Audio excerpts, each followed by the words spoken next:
Hello. Okay.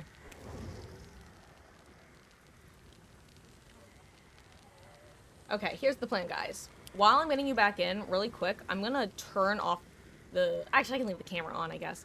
But, I'm just gonna go run and use the restroom real quick. Give a chance to refresh, that sort of thing. I'm sorry it's been such a disaster. We'll go a little bit later than I was planning on tonight, probably till around, like, 10-ish. Tomorrow, we're gonna be getting on early. I don't know the exact time. I'm gonna aim for early afternoon, but I'd say 4 at the absolute latest, 4 Eastern. And hopefully, this is the end. Oh, hey, that's right. We were asking about my fortune before. Let me read it. The don't let my memes be dreams, because I was saying that like a joke, but that was basically the fortune. It was, your dreams are the stars guiding your journey. Actually, let's just keep playing. Okay. Okay. Anyone else who needs to hop in? You might have to re-request when I get back, because I gotta be right back. 1 minute. Had Panda earlier, got fortune. Dude, I love Panda Express so much. I love Panda Express. And I am so sad that we don't have one closer to us, but I'm really excited because, there's going to be one not super close to me, but the current closest one is like over an hour away. There's gonna be one that's gonna be like around 30 minutes away with decent traffic. But the good part about it is between me and my extended family's houses. So whenever I visit them, if I want to, I could pick it up on the way back. Find something to eat, but you'll join back?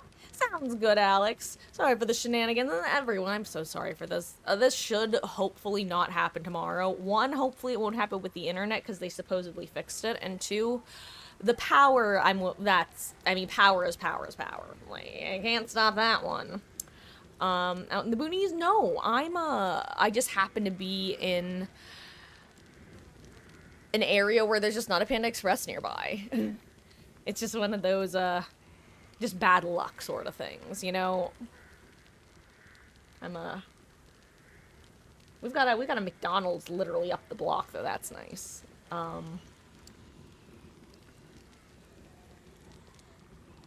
Sorry, I need a second before I'm self-assessing. I forget what I was gonna say. I was gonna say something.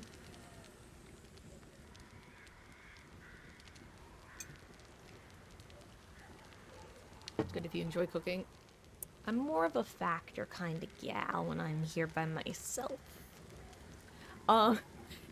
It's one I've never been someone who has cooked. It's not that I don't think I would enjoy doing it. I just have never really done it. I can make myself like tacos. I can make pasta. If I had to, I could follow instructions. Let's put it that way. I'm not someone who's like, oh, I can't cook. I just haven't cooked, so I'm not confident. So I really like Factor. It's, my understanding is it's a little bit on the pricier side compared to some other brands, but I'm all high sodium content, if that's a concern. Other than that, a lot of options. Very tasty. The way I put it is they have a bunch of kind of different unique options, but they also account for the lowest common denominator, and you can find something that you like. They have different categories of menus, like they have their keto menu, they have their veggie menu. Here, I'm gonna just ready up. I'm actually fine. I really just wanted to take a second to walk around, I think, but I'm good. We can ready up squad. But, I enjoy it. And you have about, like, they recommend eating them within a week. So I'll usually pick out what I'm gonna have for the next 3 to 5 days, and then I'll freeze the others. And then I'll just thaw them out overnight if I want to take them out of the freezer, and I've had them, like, a year later. They're enjoyable. They're tasty. And one time, somebody used one of my referrals, and because you can actually, if you know someone like IRL who uses it, you can literally get a, 3 days. Wesky, Robin thank Lee you for in the the bottom of the 500 bits. I dumpster. really appreciate that.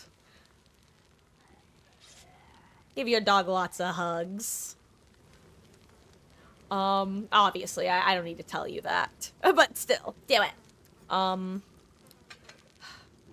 So Beatles Factor is like a, you know how there's HelloFresh?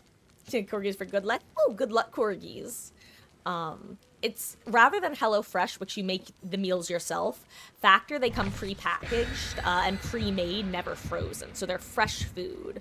I've ordered their fish, and I'm kind of iffy about fish, and their fish it's always very tasty. Everything I've gotten from them is tasty. The fish tastes fresh. And something cool that you can also do is, number one, they have a bunch of add-ons for stuff. I'll be honest, the add-ons are usually pricey, but every now and then there'll be like a nice, oh, you can get a whole thing of shrimp for like the price of maybe like $6 in it, or like $4 for a shrimp appetizer. That honestly, for me at least, would be a dinner one night, that sort of thing. But they also have like, what's what I'm looking for, premium meal. So like, let's say it was a night you wanted to celebrate something, or you just want a slightly fancier meal than normal. You could say pay an additional meal cost to get like a filet dinner instead of like a plain one, like a more traditional one. But those are all obviously optional.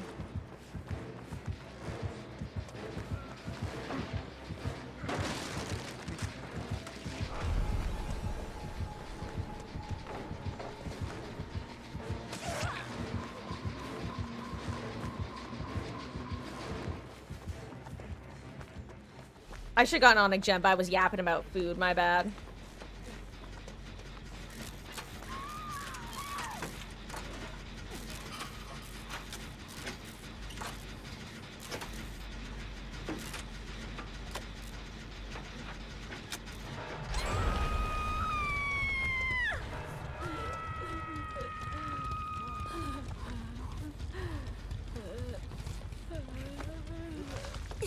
Well.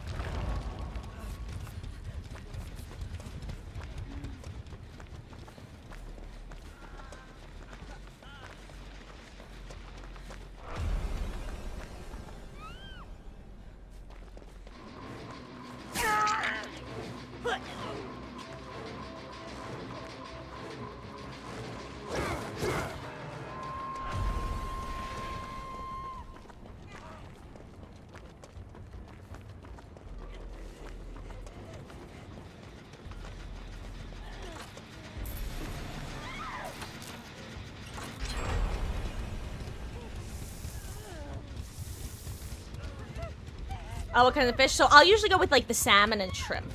Those are the ones I tend to err on the side of.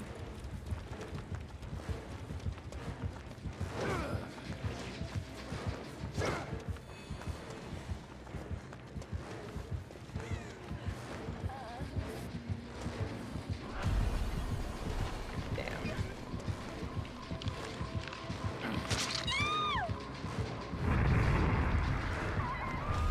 Oh wait, it's a trapper.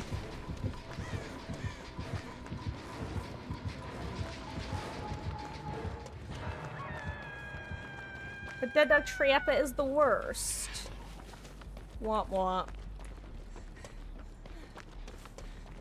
I still can't believe we had a power surge on top of everything else. That's crazy. Don't let me run in a trap, doo-dah, doo-dah. Don't let me run in a trap, oh, the doo-dah day. Salmon used to work in fish department. Salmon was your most popular by far. Yeah, I love salmon. It's my go-to sushi. And it's one of it's one of the few fish that I enjoy basically no matter how it's cooked. Whereas other fish, it's very easy for me to get in my own head about. Like, I don't know, I've mentioned before that I'm like a big texture person with food in general, and with fish it's easy to make my brain go like funky, I think is a good way of putting it.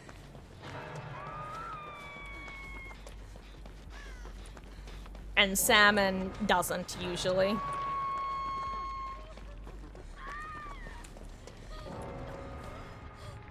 07 gamer, 07. Your sacrifice will not be in vain.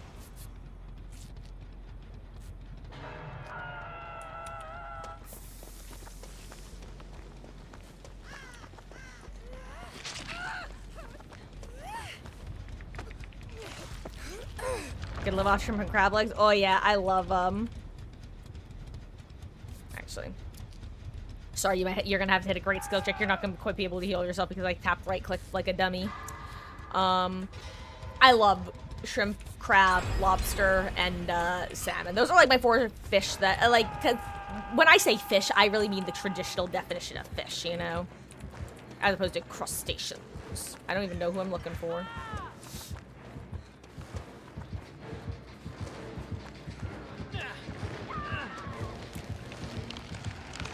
I can't believe I had the angle and then lost it.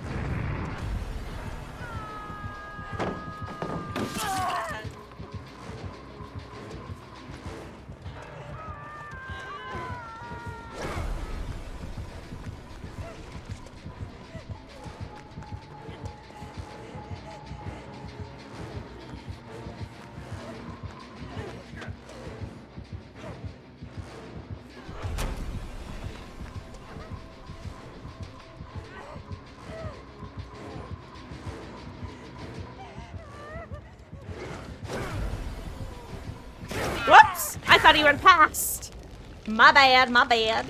Lobster's dead to you? So yeah, I mean, obviously with fish and any of those, they have to be like high quality / good. God, that's like a Costco has this delicious blue crab dip that I would always have at my birthday parties as a kid, and had this past year as well. Dry clams and oysters. I don't think I've had clams, but I have had oysters. Oysters are good. And of course, the seasoning and the sauce, or the spices in the sauce, are all very important. I don't know why they weed right there.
Forgot about it!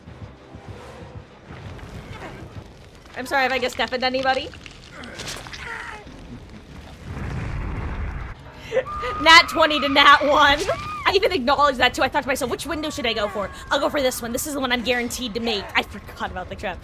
Goldfish brain. Can I get a little bit of goldfish brain in the household? Pretty please, princess.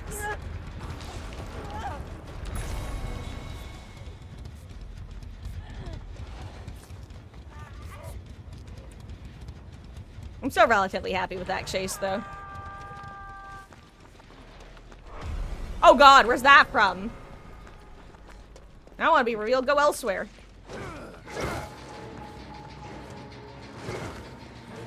I just have to hope it's not trapped over here, huh?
Damn it, I knew it. I could tell it was too easy. I knew he was trying to force me into something.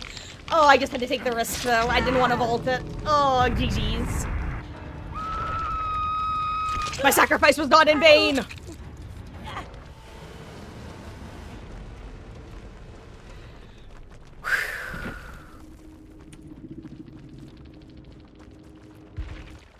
Oh, I want to see the end of the match. Hey, yo. Ooh, don't step in a random trap. Ooh, I'm so afraid. I'm so afraid for this guy.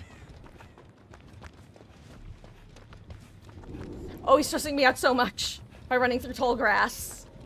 Yo, we found hatch. Ooh, okay. Meow? Huh. Do I have any tips for incoming streamers trying to embrace being themselves more on stream? I guess one... I think a lot of it comes from having a... Not just... It's easy to say I want to, like, be myself on stream, but it's... What's an important part of it, to me at least, is, like, kind of figuring out what that means before doing it. Like, if it's not something that comes natural to you, kind of taking that, like, self-introspective time to go, well, what do I mean by that? What aspects do I want to highlight? And then once you find those parts that you're not elevating, go that extra step and go, okay, why haven't I been doing this? Is it a concern over how it might come across? Is it because I'm, like, kind of embarrassed about it? Is it because I forget to do this thing? And then once you've kind of realized why those parts aren't coming forward as much as you want them to, whether it be a more heavy feeling or something maybe a bit lighter, like, oh, you just forget about it, versus it's something that you're kind of embarrassed about. Just that's kind of the first step of figuring out if it is you, why isn't it coming naturally? And then you have the problem to address. There's something to target, I think is a good way to put it. Christopher the Biscuit, there was no biscuit. Hello, Frostar, my GG's gamer.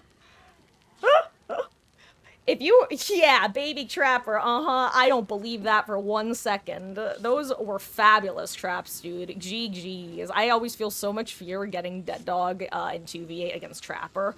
Basically, every other map, I can at least keep my eyes out because RIP Trapper, we miss your old tall grass mixed with the dark oils. That map is one of the few ones that are still absolutely beautiful for high. Yeah, baby, real thick. As a former trapper main, it was so rough. Your Wesker was chasing me at the end there, and I knew there had to be a trap somewhere in that tile, but I didn't know where. It was a dual pallet tile, and he wasn't kicking the pallets. I'm like, I feel like there has to be a trap in here somewhere, and I looking directly in his eyes, and boop, there goes the bear trap. Oh, thank you for the follow, Prostar. I really appreciate that. I hope you're having a wonderful 2v8 session. We've been getting a lot of really good trappers today, actually, which is exciting. Terrifying, but exciting. Getting drunk pre-stream. Oh. You know what's funny, Meow? I genuinely can't tell if you're saying that as like, ah, that's the goals, or ah, that's the problem. Ruh-roh, Raggy.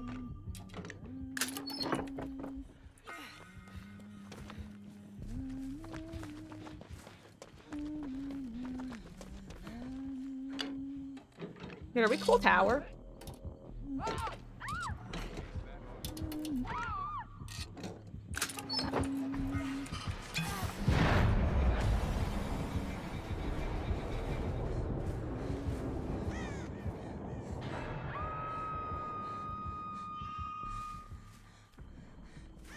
Oh right, I forgot I'm a sprint burst gamer. Whoopsies, I might have been able to help there. I thought I was still a medic.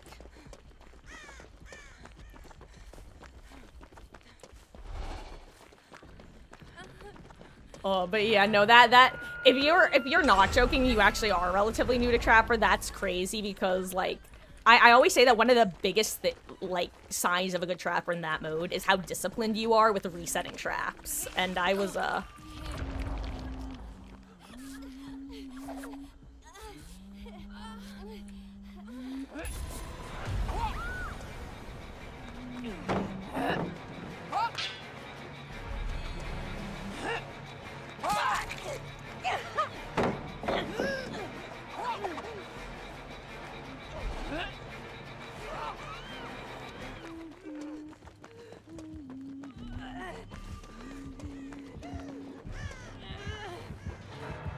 Uh-oh. Oh my god, I'm having flashbacks. I'm having flashbacks. If you haven't been here tonight, my internet kept going out, and, first my internet kept going out, and I'm trying to remember my words. I'll find them eventually.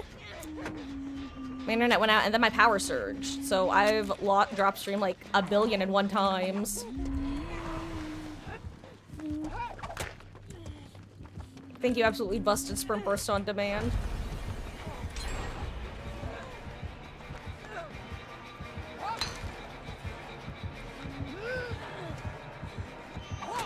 I know about that. Good job. Ah! Whew. Yes, this is hi. Sorry, I got quite immersed in this game. My heart starts racing and my breath stops breathing. Whew. 2 bushes in the backup house. Wait, what happened, Alex? You're not, baby, but you don't play Trapper often. Got it. No one plays Trapper 2v8, so I thought you should play him. Yeah, with Trapper, you usually, if you want good results, you basically need, just in general, to have a really solid trap and map awareness, discipline, and usually comms, or at the very least have a good teammate if you don't have comms.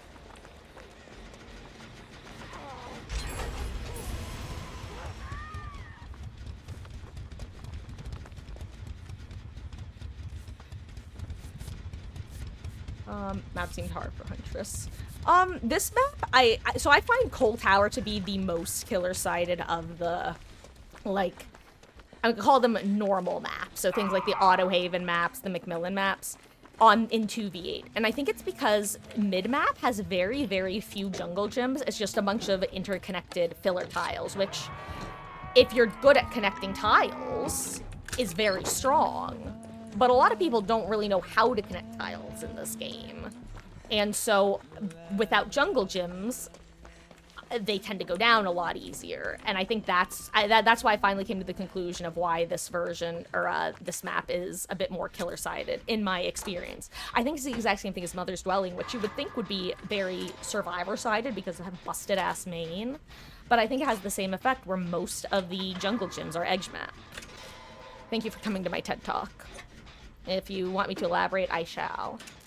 Because I don't know how well I strung those words together. As you know, after 9 p.m. Eastern, Marcus's brain starts to shut down, and my sentences get a bit wibbly-wobbly, timey-wimey stuff. Haha, Doctor Who reference. Teehee, I'm so quirky.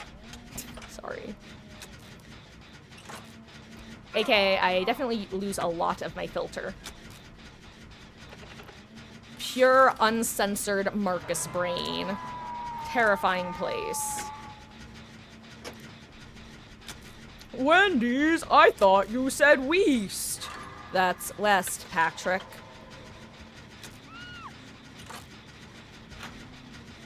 I thought I had a flashlight for at least the last minute, by the way. Or at least the last 30 seconds.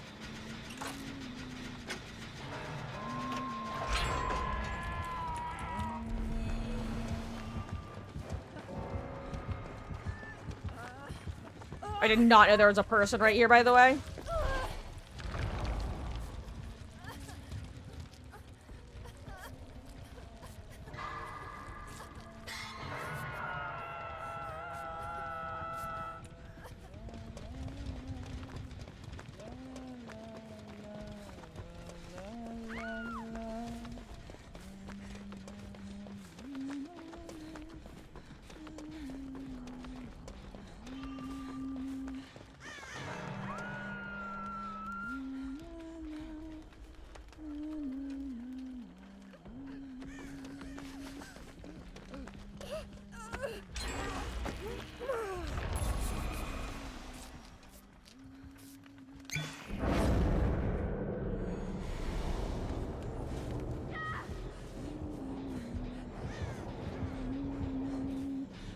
I don't have a flashlight.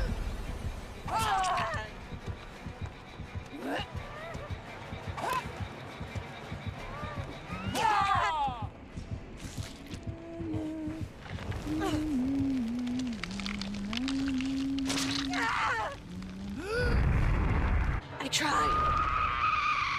Oh, well, thank you for the good luck wishes, Nate. I'm hoping that things are actually sorted out now. Fingers crossed. Have a wonderful rest of your evening. And, if you're around tomorrow, whether you want to run some games or not, I'll be here.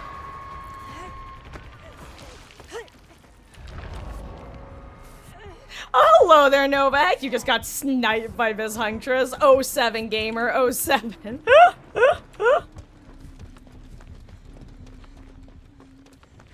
That was tragic.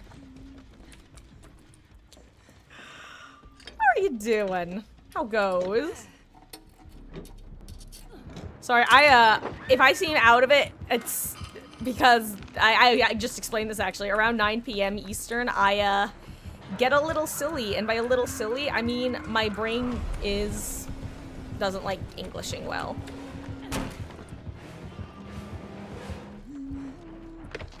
Why use many word when few word do trick? You know? Chillin', don't worry, you're out of it today, hell yeah. I'm looking for a generator at this point. I feel so... I probably walked past one. Oh, hello there. I have a toolbox and I'm ready to use it.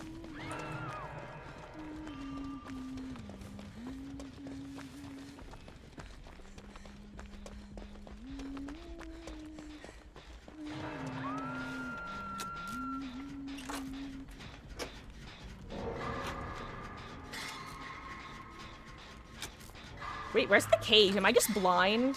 Like, actually IRL blind? Oh my god, it's right there. I thought that was a Wesker spray can.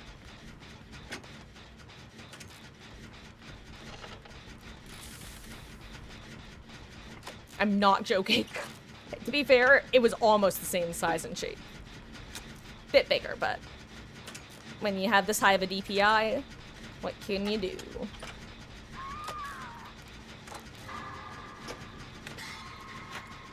Can I get a few more skill checks? Putty please, princess.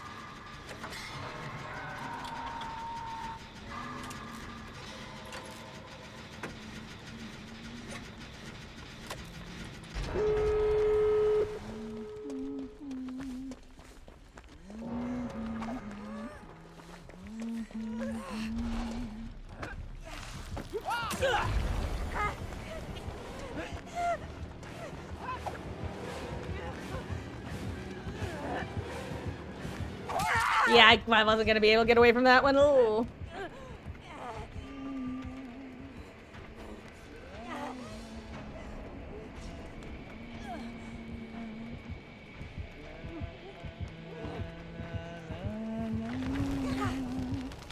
Okay, she's spawning hot hatch.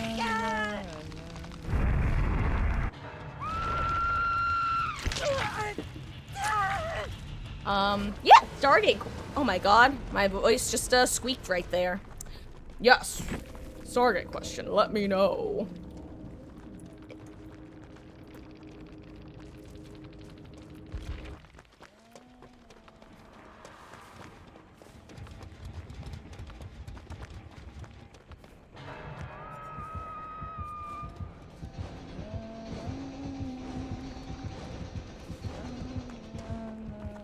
Am I crazy? I thought in a prior iteration of 2v8, scouts also stopped leaving blood.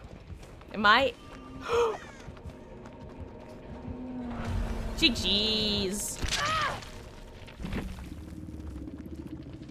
Have I seen what is generally regarded as the best SG1 window of opportunity? Yes, yes. Yeah, I watched that one. I watched the, what was it? Was it the 500 episode one? I've watched some of the, like, tropey ones. I watched the body swapping one. Much like I'm a sucker for Persona 4's whole gimmick with the shadow selves, I am a big sucker for tropes. Actually, Alex, oh, thank you for hanging out, frog fart. See you when you get back. We're gonna do a couple more. Probably 2 more, I think. But yeah, I'm right. Like, I'm a sucker for Persona 4's whole gimmick with the shadow selves. I'm a big sucker for a lot of sci-fi tropes. And honestly, remember I was talking about how I watched Dark Matter, I enjoyed it, I then discovered a couple years later it was by the same people. upon realizing it was the same people, I went, oh my god, that makes so much sense. Because when I watched Dark Matter for the first time, throughout its 3 seasons that it ran, I just kept finding myself going, this just feels like a classic sci-fi show. You got your tropey episodes, you got your bottle episodes. It had a Groundhog's Day episode. It had, I think it had a body swap episode, probably. If it didn't, I'd be surprised. It had its mirror universe episode. It was just so good. And so upon realizing it was classic sci-fi writers, well, I say classic, like modern classic, as opposed to older classic, like actual sci-fi classics. Anyway. I'm telling you, if you have an hour to spare, watch the pilot of Dark Matter. You don't even have to watch the 2-parter, though you'll want to watch the 2-parter, I'll tell you. Because once you get through the first one, it's like The Rising. Once you finish the first part of the Atlantis pilot, you have to see the second half. Which, again, should have been a clue that they were the same people. They really do follow the same formula. But boy, is it a formula I love the results of.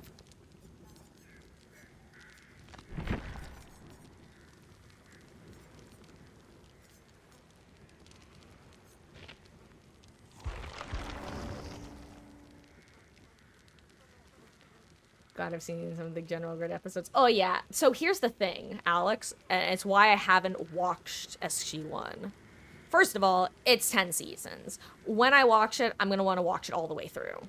And 10 seasons is a big commitment. And I don't want to get burnt out halfway through. Because sometimes, especially if I'm not in the right, if I'm not prepared for a big commitment, I can get burnt out. And I would hate to get burnt out on Stargate. And I don't think I would, but the other reason, I'm waiting for a rainy day. I'm waiting for, excuse me, a point in my life where I need, that sort of full-on distraction thing that I know I will be able to fully obsess over for an extended period of time and know that I will enjoy. It will be a solid, you know what I mean? It's it's basically an in-the-pocket comfort show that I know will be a comfort show that I've never seen before. Because overall, I've probably seen about anywhere from 10 to 20 episodes of SG-1. Possibly more that I just don't really recall. I don't think I finished season 1, because I started season 1, and then I think I wound up just rewatching Atlantis.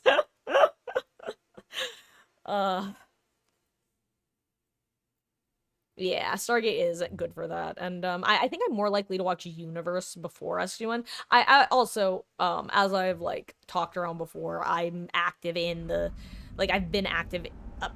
When I say active, I don't really mean contributing, I mean consuming of, but active in the Stargate fandom, so I know a lot about SG-1 as well, through various fan works of the writing, art, varieties, all of the above, none of the above, you know, Devil's Sacrament and all that. But, so, I know stuff.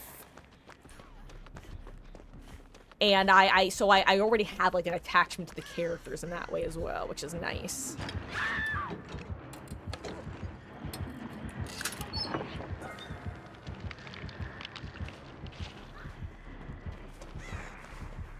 This gen would suck to do late game.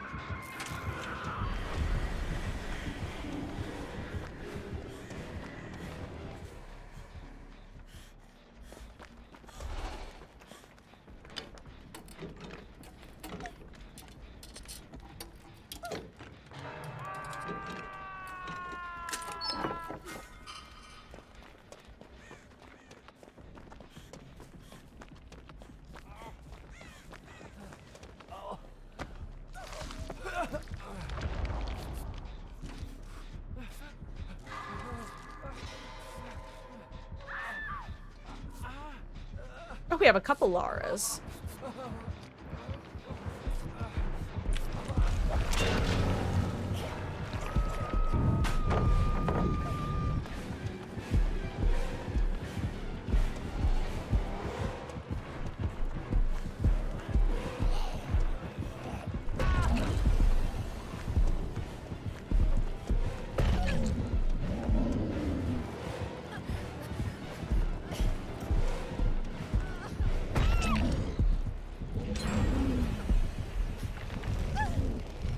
Sorry, friend. Anyway, hello there, Kaiser. Is it Kaizao? Hello. Hope you're having a wonderful, wonderful day so far. How goes? Hello there, bruh. I am doing pretty good. How are you? Welcome in.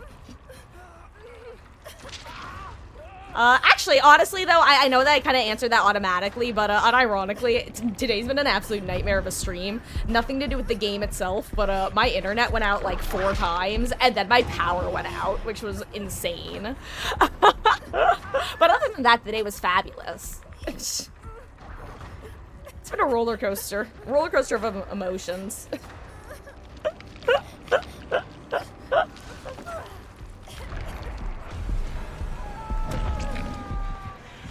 Whoops! Nobody expects the Spirit Inquisition.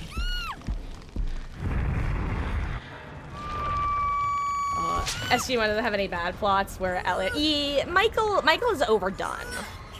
They could have ended it earlier, you know? Like, well, you know. It could have been worse, though. Like, I don't mind Michael for the most part. I mind where it goes, eventually. Yeah, two of my bigger criticisms of Atlantis are McKay and Keller. I'm gonna be honest. That's just, I stand by the fact that that was somebody in the writer's room, like, self-projecting onto McKay, which, like, understandable. I've said before, my personal character growth has been going from projecting onto Rodney McKay to projecting onto John Shepard. But, like, I'm also not the writer for the show.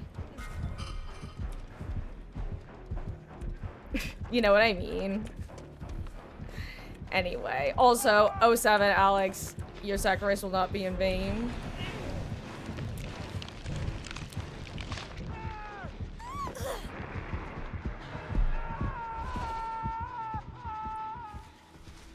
I tried really hard.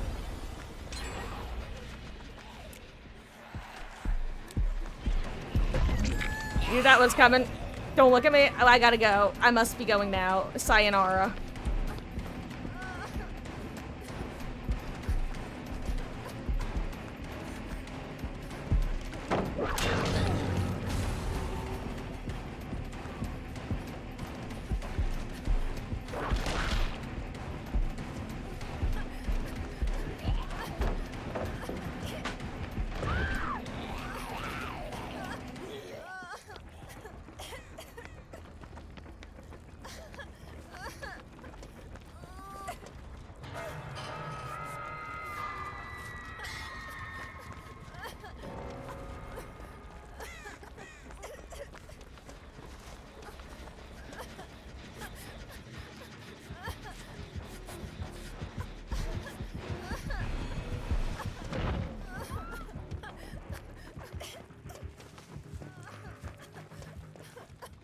Wait, what am I doing? Okay, Marcus, focus. Whew. I'm absolutely getting lost in the sauce. I'm getting lost in the sauce.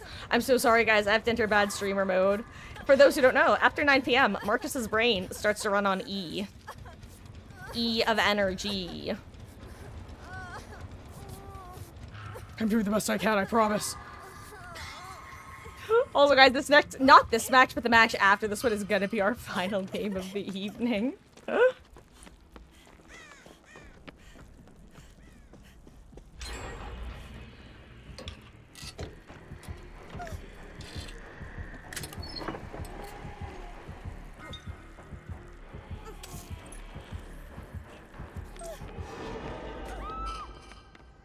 Whoops.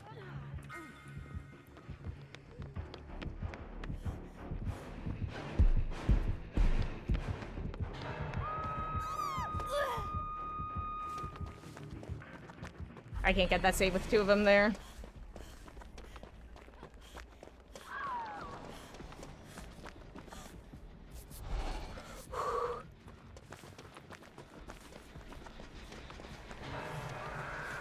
Well, okay, here's the thing. I didn't like his relationship with, I can't remember, Katie Brown, of course. But at the same time, you weren't supposed to. You were supposed to think that they were awful for each other. With Keller... they like play into it like it's good, and it's I don't know, it's like I don't know, it's I have feelings about this. It annoys me every time it happens. Oh my god, the brainstorm episode is actually, I love the episode, but I also hate the episode. It's very funny with Bill Nye and all, but the way that they portray McKay and Keller's interactions there frustrates me on like 87 different levels. I don't often get invested in show romances because usually they're just like, whatever. This is one of the few where I'm like, this frustrates me to no end because it's portrayed as like I said, it reads like a nerd room fantasy. It's the Manic Pixie Dream Girl minus the Manic Pixie. It's this like cute, young, normie, hot girl, cute and hot, yes, I'm using both descriptors intentionally, who's super smart and super social, comes in and teaches you how to be like a normal functioning person so that you can feel good about yourself. And it just annoys me. Anyway, I love the episode, but I hate the way that their relationship is portrayed. Anyway, sorry. For anyone just joining us, I don't usually rant about Stargate, but when I do, I get emotional. Especially if it's after 9 o'clock.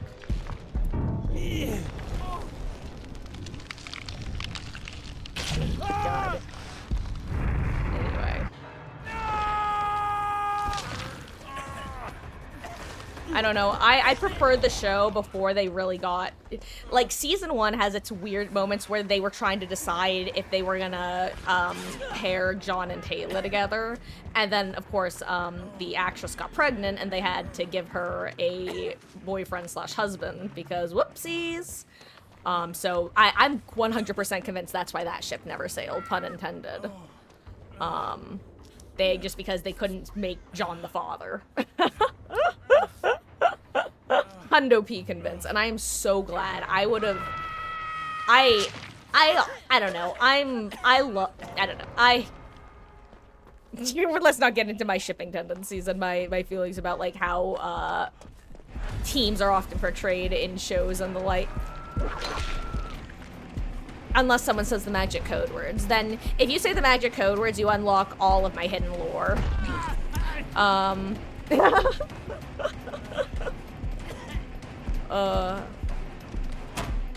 Sorry, I gotta watch Default Dwight Luke.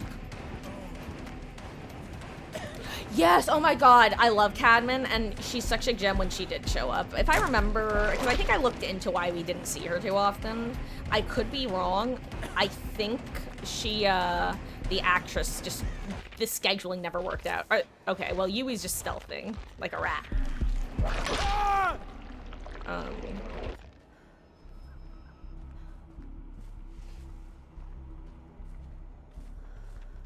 Yeah, Cadman was great. I wish we had gotten more Lorne. I really liked his character. And it was sad he was unused. I also, God, perfect example of a character who became big in fandom just because we needed additional characters who weren't basic red shirts. Parrish, who was the plant guy from Lorne's team. Oh my god, wait, I just remembered another character assassination. Yes, Geo Girl, you can absolutely join. Remind me, do I have you added? And if not, are you on Steam? Let me know. But I just remembered some more character assassination that always pisses me off, and I literally forget about it, Alex, until it happens. Every single rewatch, I manage to erase it from my brain, and I forget that it's coming. And then it happens. And that's Radek Zelenka. What the heck? What? They made him into such a weird character, like season 4, I think. It was either season 3 or season 4. I think 3, because, like, halfway through 3.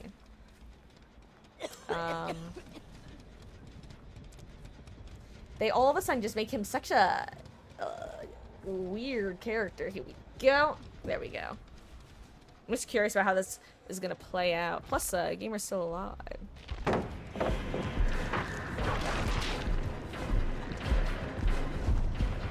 They just kind of make him like a pervert all of a sudden, and like not a. They don't make it funny enough, you know.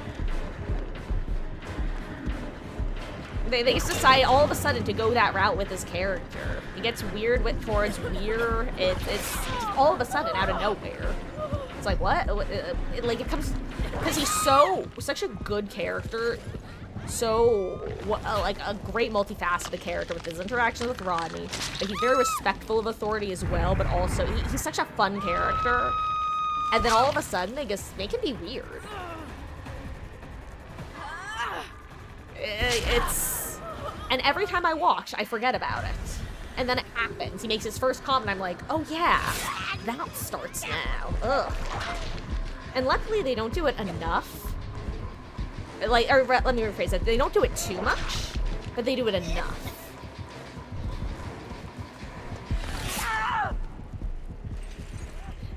So no, maybe you forgot about it, but you thought Zelenka was great. He is. And that's what I mean when I say they don't do it too much. It's like once every, like, let's say he's in one of every 4 episodes. They do it maybe 1 out of 3 appearances of his. So most of his appearances are fine, but then all of a sudden he'll just make a weird comment. He gets weird about Elizabeth, then he gets weird about Carter, I think. And I think he even has a couple lines about Taylor. Like, just some... Like I said, it makes me think, because it happens around the Keller time as well, it genuinely makes me think that there's just, like, possibly even was a new, like, writer who got added around that time, or someone was going through something. Because it's... again, I love Keller as a character. I think she's a great character. I just think that you set up 2 characters who it's like, well, this relationship would never work out, except they wished on a genie and made it work out. Much like Katie Brown, it felt like it should have been a cautionary tale of not vibing right, or whatever. I don't know what I'm looking for. That, like, don't let someone change you just because of their, like, there's a difference between being a kind person and totally getting, like, changing who you are at your core. Which, it's, I don't know, then again, like, there's, I don't know, I have a lot of feelings about Rodney McKay as a character, his relationships with Jeannie, and his relationships, period. He's my boy, but, like, he's also an idiot.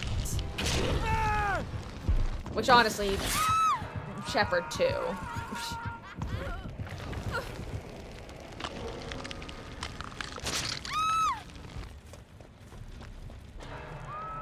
God. But I love Zelenka overall. He's genuinely one of my absolute favorite characters from that show.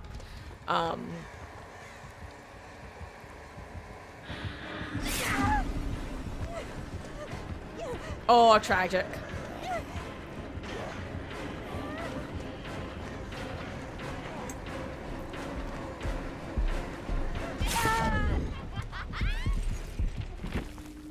They're not WSing, right? Are they? I need to see. Okay, no, they're not. Uh-oh, did I just bug myself out? Oh, no, it happened. Uh-oh, uh-oh. Uh-oh, I did it again. Uh-oh, I should have learned by now. Why don't I ever learn? Okay, good, it worked.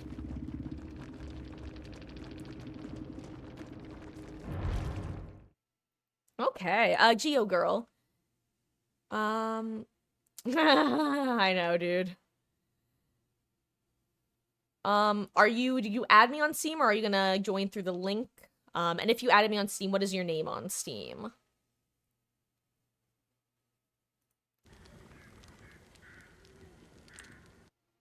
Okay, got it. Sorry, I have a few people in my requests, so, yeah. Also, I want you to know one of the reasons I was explaining why I asked was, hey, welcome back, Frogfart. And just so you guys know, this is gonna be our final game of the evening. Tomorrow, I'm gonna be getting on early, aiming for somewhere between 2 to 3. But, depending on how things shake out, it might not be until closer to 4. I will let you know in the Discord, excuse me, when I have more information, which will be tomorrow. And we'll be having a nice long stream again, especially considering the outages today. Woo!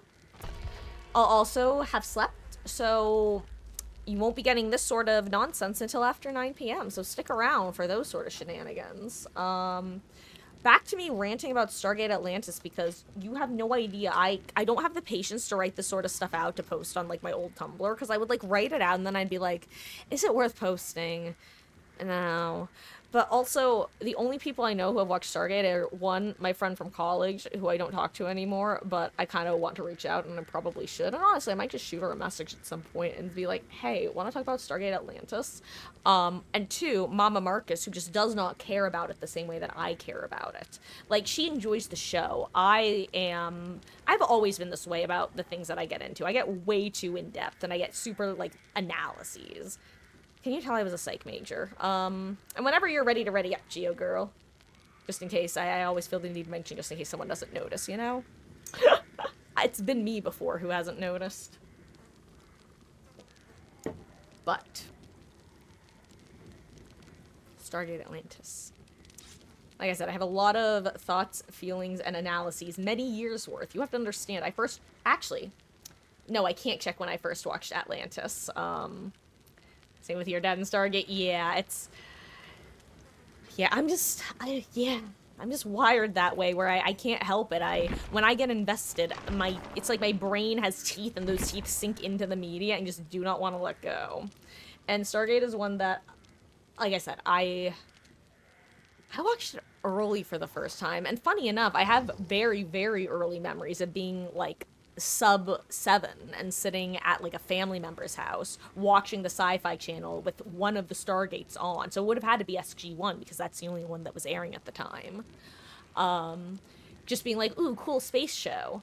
And because the Stargate is so iconic, like, I now know what that show was. I didn't know what it was at the time. But, anyway, yeah, Atlantis, I've watched for over, oh my god, probably, I'm sure over 15 years ago was the first time I watched it. And I watched it like 3 times in that first year. Because I started technically, I had a bit of a weird overlap, because, if you're wondering how I watched it multiple times in 1 year, let's do Yui for LG. The girl herself. I don't have my charms on. I don't have my charms. What was I saying? Sorry. Right, the first time I watched it, I started watching it, torrenting it on a pirate site, you know, as you did. And then I got, like, more than halfway through it.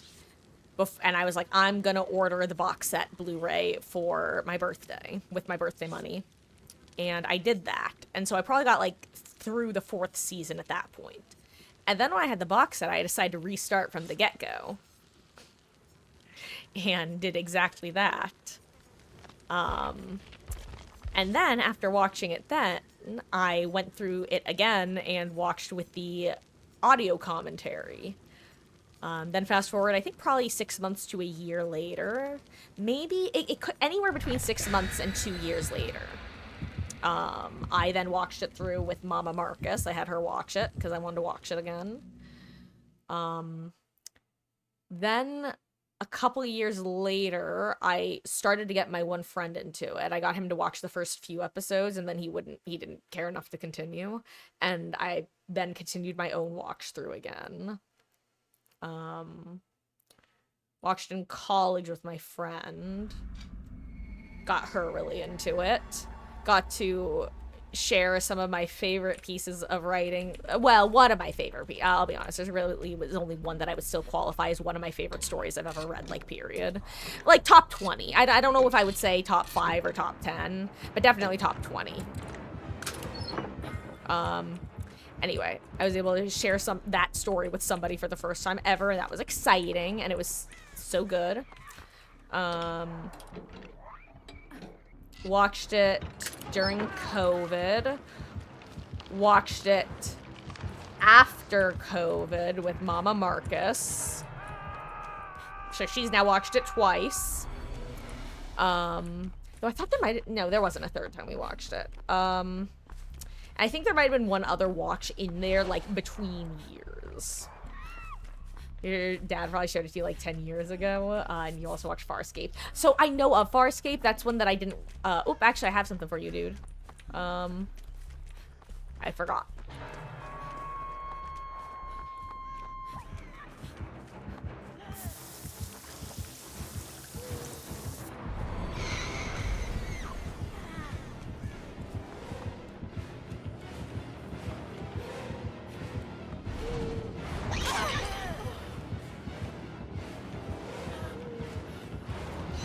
Whoops, she did it, she did it. Where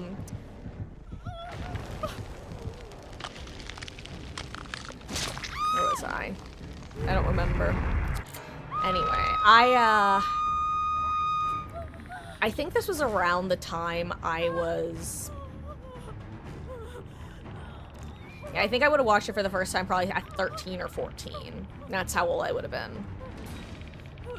I think. It could have been any... Actually, it could have technically... Let's see. Would I watch... No, I didn't. Actually, anywhere between 12 and 14, I would say, was the first time. I don't think I was 12, but I could have been.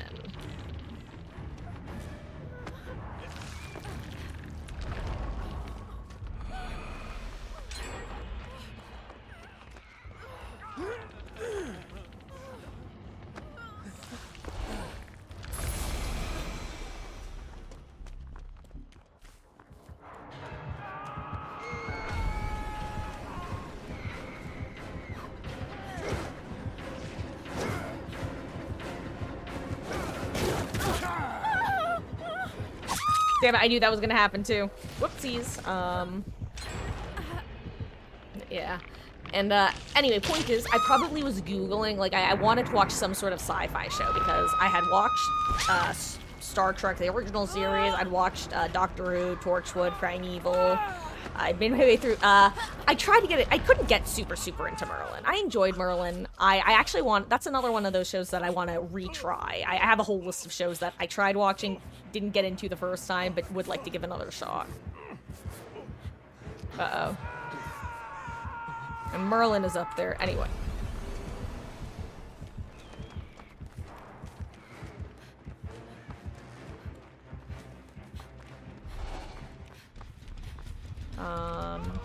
And so what I think probably happened was I Googled, like, sci-fi shows, like, insert shows, and found Stargate. Or, well, honestly, I'm gonna... Actually, hold on.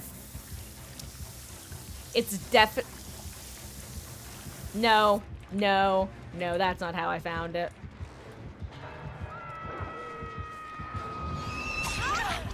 Okay, that hits.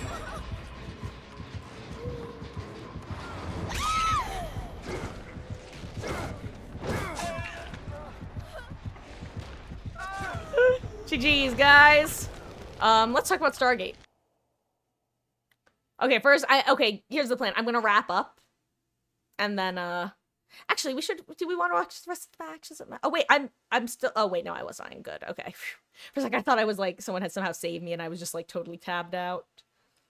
We can spectate the rest of the match. We got Squad alive.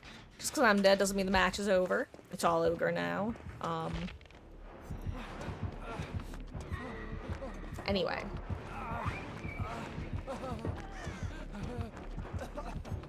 Here, I'll tab out so that nobody who's looping gets distracted by the sounds, but we can all still see what's happening. Boop.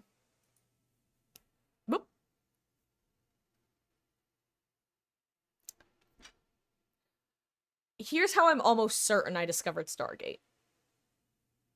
I mean, I was on, like, LiveJournal and stuff, and probably what it was is somebody whose works I would read, like, it probably was in there. I was, like, looking at the other fandoms that they wrote for, and I probably came across Stargate a good number of times. Like, for example, anyone who, I don't know what flavor of DGen y'all are, but if you're playing DBD, you're probably one flavor at least. If you're familiar with AO3, the founder of the site wrote for Stargate, and she wrote for a lot of shows that I was a big fan of, so It's totally possible that I just saw that she had a good number of works in that fandom or like from other people and went, you know what? Let me see what the show is. Let me Google what the show is about and see if it's interesting.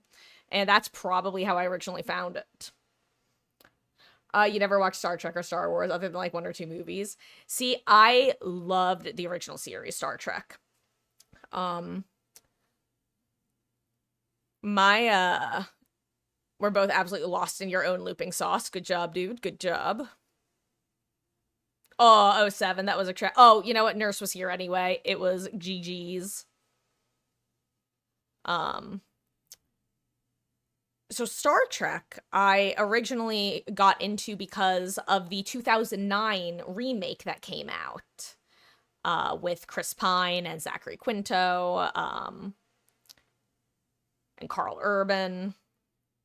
Um, and we watched that movie, and my mother was a original Trekkie back when the original series aired, so she was like super excited to go see the movie. And Dad would see any movie; he loved just going to see movies. It was one of his favorite like hobbies. Also, fabulous job completing the gens, guys, and absolutely great chase, Alex. Your sacrifice was not in vain.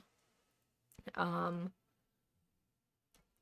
So we saw the movie. I loved it. Amazing. I'd always loved like sci-fi fantasy sort of stuff. And I would have been, okay, you know, I would have been 12 in 2009. Yeah, 12 or 11 depending on when in the year it was.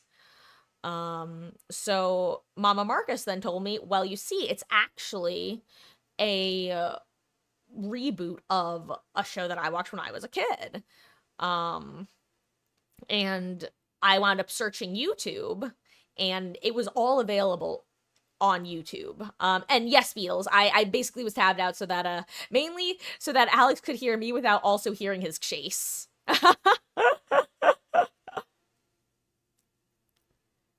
Since we're having a very serious conversation. Um, where was I?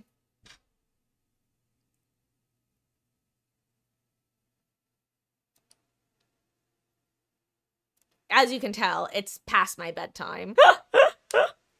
And by bedtime, I mean get ready for bedtime. Nice. GG's.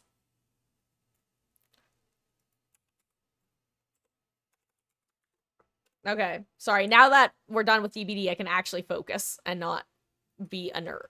Not even a nerd. Oh my goodness gracious. First of all, guys, before we continue our nerd talk, thank you so much for hanging out. It means the absolute world that you would choose to spend your Sundays here.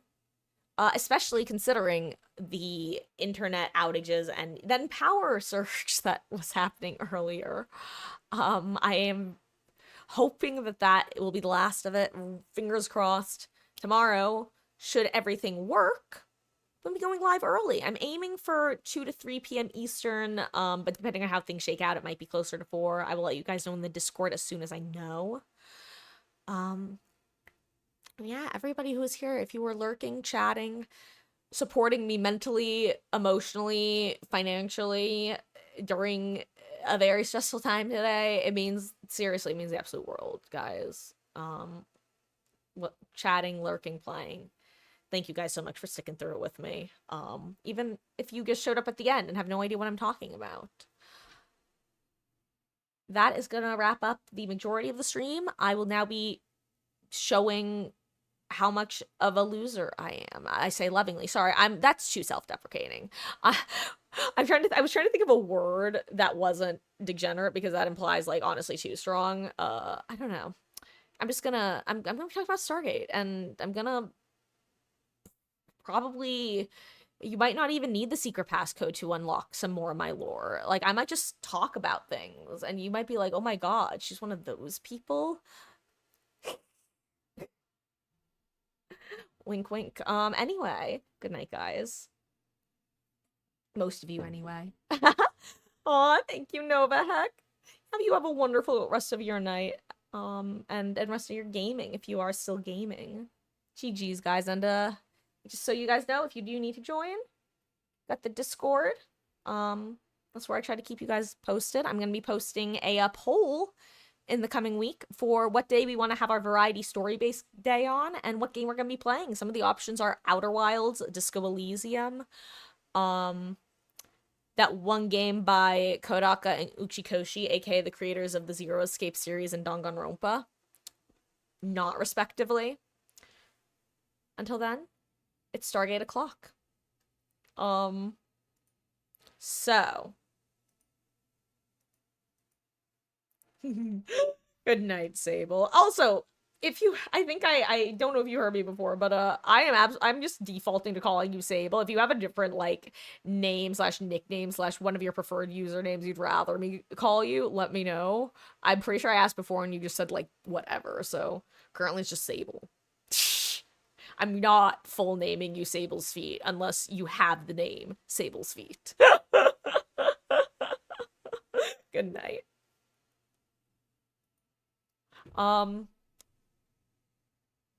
Stargate. So, unironically, where were we? Hold on. I'm trying to remember. Oh right, I was talking about Star Trek for a little bit. Because of how I got into Stargate. Let me bring myself into focus. Dude, no, you have to understand, Alex. I have literally. It's not a coincidence that I name dropped Stargate randomly. Every time I get like a new batch of people hanging out in chat, whether they're here for like a single session, if I know there are a couple new faces who I haven't asked this question to, because I don't want to ask it too much, because like I don't want to torture Beatles. Basically, I constantly make Stargate references and mention Stargate just in the hopes that somebody will take the bait. I've been waiting. You've activated my trap card. I'm not locked in here with you. You're locked in here with me. It's not a joke. That's the worst part. It's one. There was a point where I literally tagged the stream. Talk to me about Stargate. I also tagged to talk to me about House of Ashes. Actually, I think the exact tags were talk to me about House of Ashes or Stargate. Please. It didn't work. It worked like sort of once, but it was more of the casual viewing, which like again, anyone who will view it casually is good, but like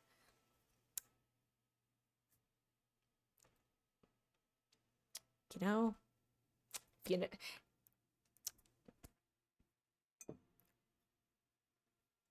I need to stop for a second and rewire my words. You remember chasing your ears perked up when I was on Stargate Atlantis, didn't realize it could be true. I do this in IRL, by the way. That's the worst part. And it's less subtle IRL, because, I mean, I have to at least try to act like I have it together most of the time here, until we get past 9 o'clock. Then the filter goes away. But IRL, if I'm just having a conversation with somebody whose company I enjoy, I'll be like, hey, have you ever watched Stargate? Random question. It's honestly pathetic. It usually, I'll be honest, the totally unprompted ones, I'm making myself out a bit more socially unaware than I am. And don't get me wrong, to a certain extent I am, but I'm not quite as bad as I'm making out. That really only happens when I'm in one of my Stargate moods, which is, it comes in cycles. And depending on how much I actually watched of the show recently or how much I've delved back into the fandom, like it could last anywhere for like a week to half a year, depending on how much I'm able to new stuff or even old stuff if I've forgotten it that I'm able to sink my teeth into, if it's a full rewatch or a partial. When I'm in one of those and I'm around like people who I've asked the question to, who I know will just give me an actual answer, I'll ask them. I don't meet many new people though, so but other than that, it'll only come up if it's like relevant. Like for example, I think a year ago or something, I was getting my hair done, and my hairdresser and I were talking about TV shows with one of the other gals that worked there. I asked them, "What about Stargate? You watch Stargate? It's a great show. You should watch Stargate." Which probably then reignites my desire to rewatch it. But yeah, no one ever knows, or if they know, they just heard of it, but they've never watched it. I love that show. God, I love the characters. That's part of it too. It's like I love the you could do anything with those characters as long as you treat them well, and I'll enjoy it. And Stargate is just it's perfect. It's just exactly what you want it to be, and it's never not what you want it to be. And if it is what you don't want it to be, it's not so much that you're not still enjoying it. Like it's just like, okay, guys, chill. I wish that I had gotten more. At the same time, it definitely ended at a good spot. Like I'm glad that we got confirmation that they were always planning on bringing Atlantis back to the Pegasus galaxy. I'm so happy about that. And like one of my favorite, I love tropes. One of my time for lore, sort of. One of my favorite, like, I'm a fanfic reader. I discovered fanfic because of like actually the same stuff that got me into all of this nonsense. Like I think the original thing was I loved that miniseries Alice on the Sci-Fi Channel. It was only 2 episodes.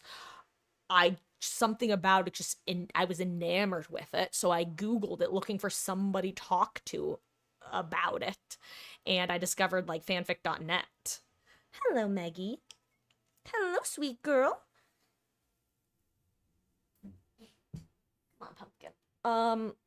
And that's what started me on all of it. So there we go.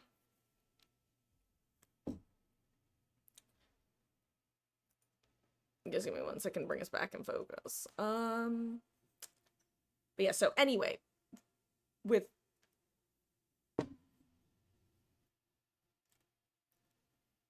what I was gonna say is with it ending with Atlantis on Earth, it created a whole genre of, I mean, the fics already existed, but it really created the genre of fics of like independent Atlantis. Like, okay, well, what if Earth wanted to keep Atlantis? What if they didn't want it to go back to the Pegasus galaxy?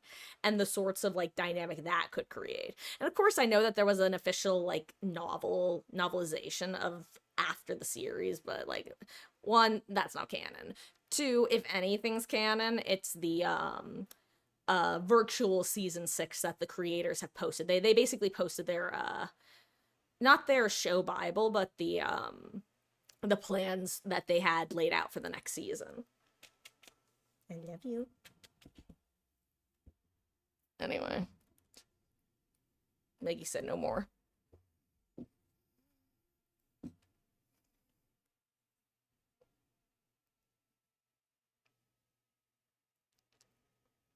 Do that for start hating Chuck specifically. Yeah, like I said, Chuck is actually. I'm glad you actually said that because I had kind of forgotten about it. And you just made me remember another one, Burn Notice. That's another one that's on my list of shows I didn't get into the first time I tried to watch them, but I do want to try rewatching. Burn Notice and no, Burn Notice was the one I was gonna say. Another one I liked though. Well, 2 others I liked: Leverage and White Collar. God, White Collar was so good. That's a show I want to rewatch, actually. It's been a long time since I've watched that.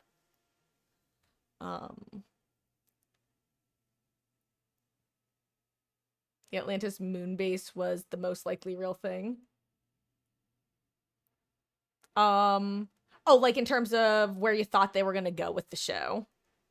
Or but because yeah, no, I was actually I love the idea of like, okay, again, this is pure fan and nonsense. Like, it was never something I would want to see in the show, but it's such a fun dynamic to read about and explore different people's ideas of like basically creating a colony, more or less seceding from Earth, and like what possibly even like with force or trickery rather, which is especially like it existed prior to the season 5 finale of Atlantis ending up on Earth, but usually it was more of a political thing at that point because it's like, well, what are you going to do? Take it from us? What are you going to do? Force us off of it? Whereas once it was on Earth, it created this whole new genre of how the hell do we steal Atlantis back? It was so cool.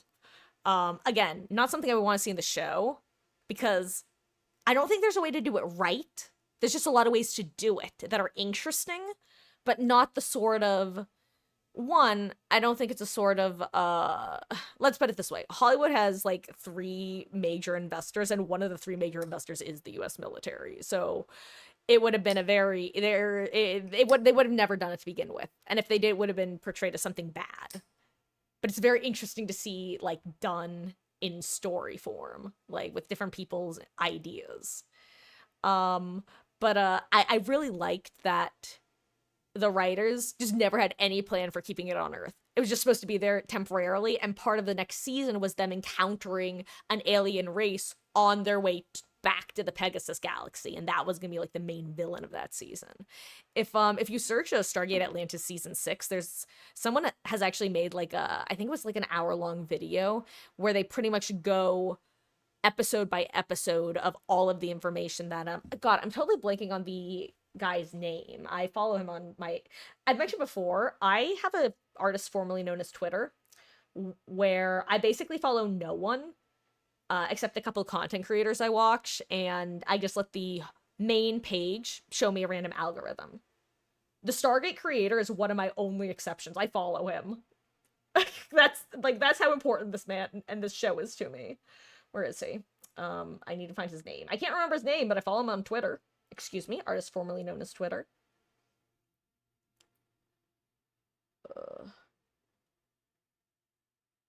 Joseph Malazzi. Joseph Malazzi. Him. He has a blog that he's posted like all of the plans for the final, not the final season, but what would have been the next season. They never thought they thought they were getting a movie actually at one point. Even after the show got canceled, they were told they were getting a movie and they were going to wrap it up in that, and then they didn't even get that. And then Joe Flanagan still fought for it and it didn't work out still, and I don't know how I feel. It ended okay. It ended at a good spot. It could have ended at a better spot, but it ended at a good spot. Speaking of it stealing Atlantis, what are thoughts on the Atlanteans from that was a weird episode. I don't know why.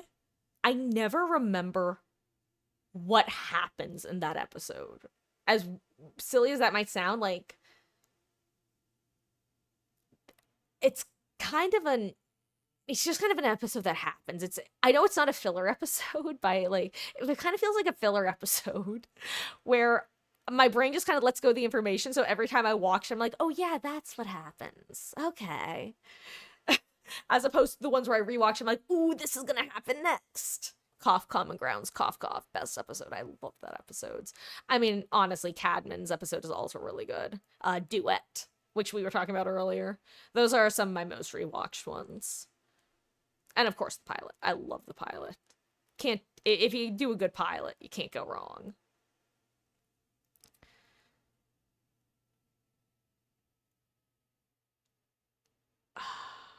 I'm still so sad though. Like the big things that are just sad about Atlantis and to a lesser extent SG-1 is just the network meddling though. Like the network going, "Hey, you have to kill off a character. We need better ratings. Go on, shoo. Go kill someone off right now." Or, "Oh, hey, we want Sam Carter to continue being in Stargate even though SG-1 is over, so she's got to go bye-bye so that we can have a new boss lady."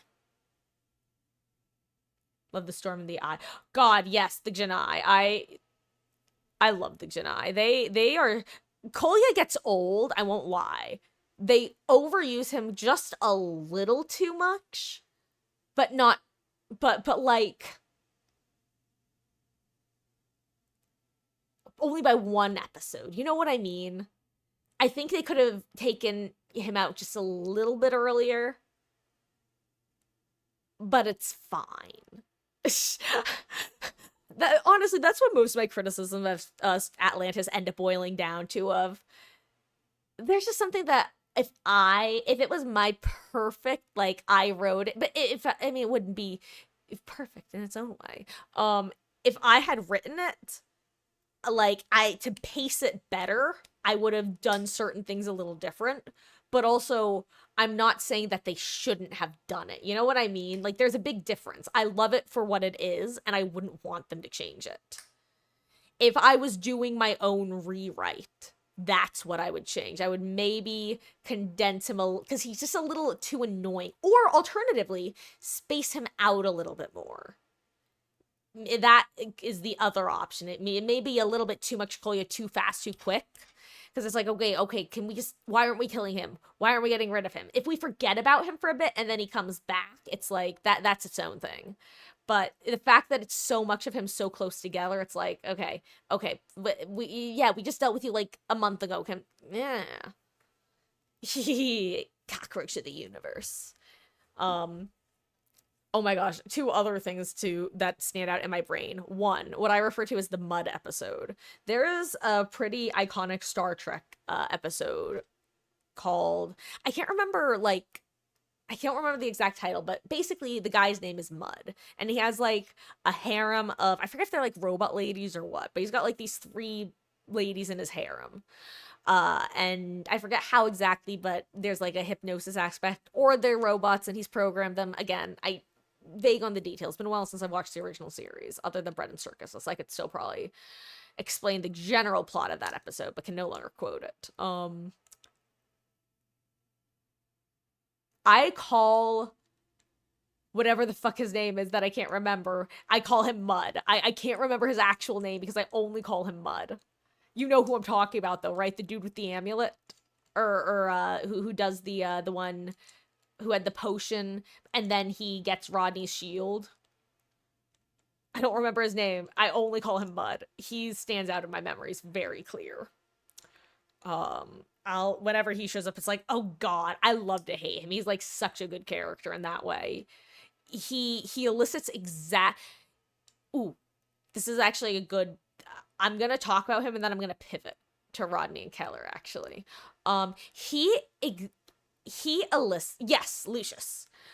He elicits exactly the emotion that the writers want you to have. And that's why he works so well. It's like, ooh, I want to wring your neck, but also you're lighthearted enough that I'm not like super like ready for you to get shot in game, in show, but at the same time, you're threatening enough that the stakes are there. It's like he's the perfect love to hate him character, and he works so well for his role, and they use him exactly as much as they should use him. They could have even brought him back a 3rd time, I think, because I believe he's only in 2 episodes. But he's an example of like spacing him apart well without getting too overwhelmed, and being able to have the same sort of trick twice without it feeling old. At the same time, much like the Katie Brown Rodney thing, which also, to me, elicits the emotional response you're supposed to have, which is, dude, what the fuck are you doing? You're gonna marry her because your sister basically dared you to? Or marry her because your sister basically dared you to? She doesn't... Hello? That, like, that's the Katie Brown effect. You're not supposed to root for them. You're supposed to root for someone to smack Rodney's head hard enough that he goes, what am I doing? I'm being stupid. And I am going to make us both miserable if I keep pretending to be the person that I've been pretending to be for our entire relationship. And then comes along Keller. And it's a similar dynamic, except she's more aware, and she has a much stronger, she's a character. She's not a prop, she's an actual character. Whereas Katie Brown was written to be a love interest that is never going to pan out for Rodney. That is her role. And the moment that role is gone, she is off the show. Keller is a character that exists in her own right, that the writers paired with Rodney, as opposed to a one-directional string, basically. But when you have a very similar dynamic at its core, which is Rodney tries to be this different sort of person around Keller in order to make himself seem like a quote unquote like normal good person.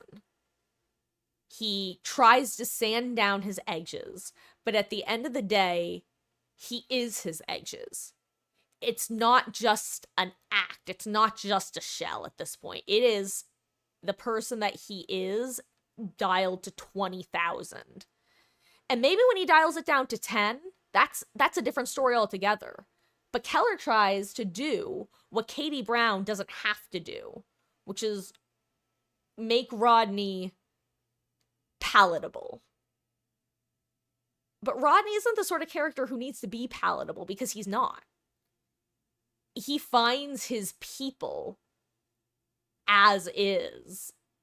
And in the sort of person that he gets shaped into during Brainstorm and gets like basically patted on the head like a puppy dog, feels like the antithesis of Rodney McKay. And you could make the argument, and I totally get that this is all up into interpretation, obviously. I'm just who I am. I feel way too deeply about this.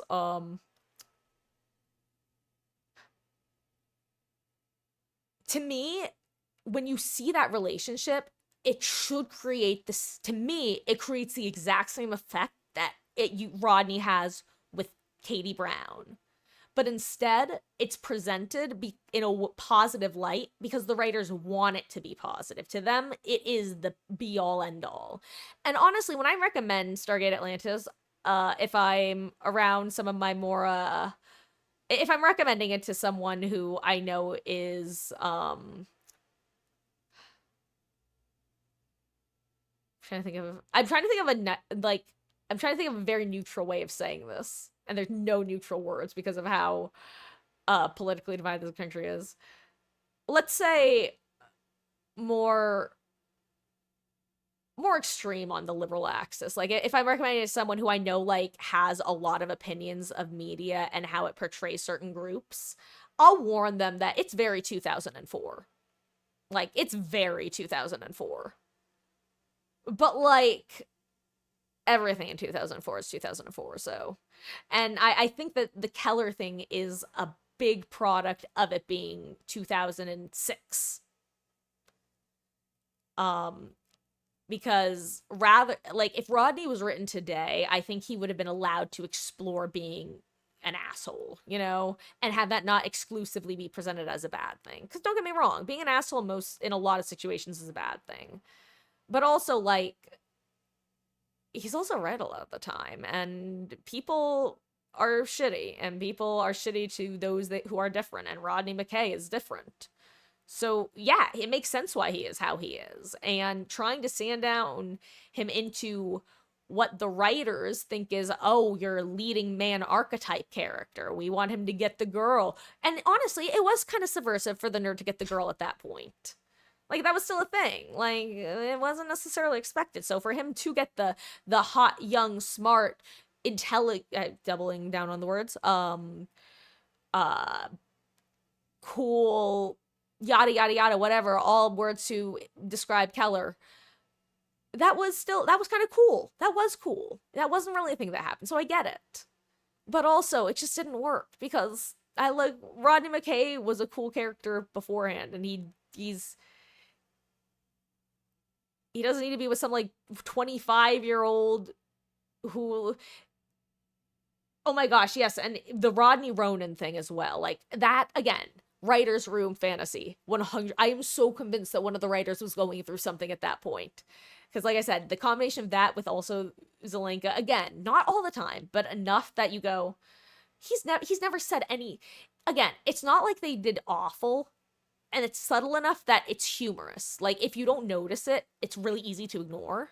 But if you compare him in, like, seasons 1 and 2 to 3 and after, I think is when they changed. It's either 3 or 4 that he changes up. He never made a single perverted... and this isn't even me, like, condemning this sort of character, okay? No perv comments. All of a sudden, 1 out of 3 appearances, perv comment. Not that bad. Not too bad. But it never happened before. It's like it was just suddenly an established part of his character when previously he was just respectful. It was just a weird flip, if anything. It's like, why? Where did it come from? Like, it's not the worst thing, but where did it come from? Um, but yes, that's overall my thoughts on why I that is my least favorite aspect of Atlantis is that. And it's too bad because I love Keller as a character. It's just so unfortunate that so much of her screen time is dedicated to fixing Rodney McKay.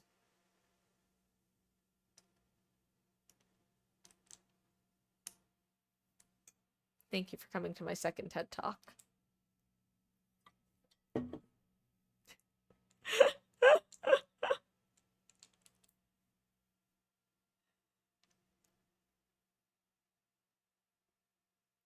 Yeah, no, again, it's like when I probably implied that it was stronger than it was because it took me a while to notice it. It wasn't until like my like fourth or fifth rewatch probably. I don't even remember if I noticed it when I did my college rewatch. I think maybe then because they do it so subtly. It's really not that bad. It's not like he's gross. It's just out of left field. So calling character assassination is kind of rough. He has maybe a couple comments that are like, come on. But again, not bad by 2004 standards. Like bad by like okay. But not even bad by that standards. Just like kind of like not necessary. But it's presented as like the lovable pervert. You know that trope? Well, I mean, they love their tropes, but it's literally the lovable pervert trope where it's like, oh, you, because he's like, I mean, you know, he's supposed to be the kind of like squirrely little guy, randomly rambling in a language that we can't understand for the most part. That's supposed to like that's his character, and then they just suddenly decide, let's also just make him a little pervy. It's just the fact that it comes out of nowhere when previously he was such a respectful character. He treated everyone. The only person in an authority position he didn't treat with respect, this, let me rephrase, with the same degree of respect, was Rodney. And he would only snap back at Rodney when it was deserved. So it was just like one of those sorts of things when I finally noticed, like, wait, he never said anything like this before. But yeah, it's relatively subtle. It's just a shift in the Matrix. Speaking of popular sci-fi things I never got into, I watched the first movie on a plane at one point. I'm like, it was interesting, but it was not my thing.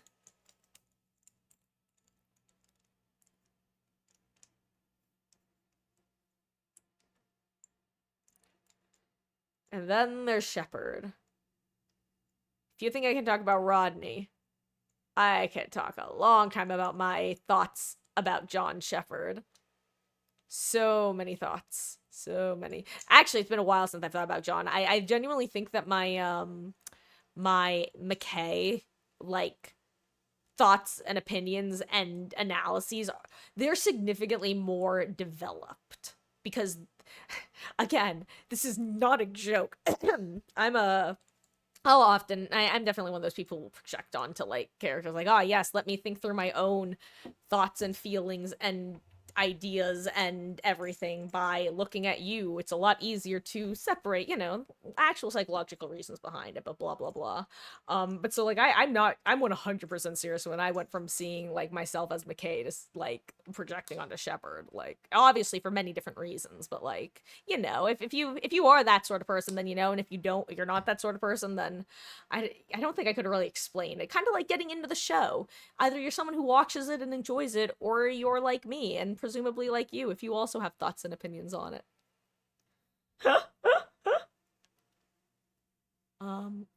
Excuse me. Mm. Yeah, I love watching Roddick and Rodney's like interactions develop throughout the series because that is a relationship that is done very well between the two. Just from going from that, because you can literally, I don't know, it's just so perfectly like you can see the shifts in their interactions throughout the show. It's kind of similar to Rodney's interactions with Shepard, which is another dynamic I have a lot of thoughts on. with going from that, oh, you are my boss, I am fully respectful of you, versus you are beneath me just like everyone else. And I don't have time for your thoughts and opinions, and we're never going to get along anyway, so there's no point in trying to play nice. To, oh, my boss is an asshole, this kind of sucks. To, who are you again? I'm going to make you feel small before you can make me feel small. To, hey, here's this thing. I'm going to be bitchy. You're stupid right now, dude. Get over yourself. Oh shit, he right. To, hey, maybe you're not as stupid as I thought you were. And also, why aren't you being an asshole back to me? And, okay, he actually listened to me when I yelled at him. We can make this dynamic work. To, hey, we're actually working together pretty well, and I was an asshole, but he's actually still, like, treating me like a person, and hey, this is working. I don't know, just watching, it's just such a natural shift throughout the episode that's done so well, considering Roddick wasn't in that much of season one. Like, I'm always surprised by how little he actually was in the first couple seasons. Or maybe even just the first season. Because he's such an iconic character. Um, I might be misremembering a little bit, but I seem to recall on one of my watches being like, wow, Zelenka's really not in that much during this season. But he had such presence that I think they just kept bringing him back and made him a regular. For Thursday's Stargate, previously on Stargate Atlantis. God, I love Todd. Common Ground's best episode. I love Common Grounds. I have seen that episode a lot. That is my go-to. I just every now and then I'll get the urge to watch and I'll just throw it on. It's such a good episode.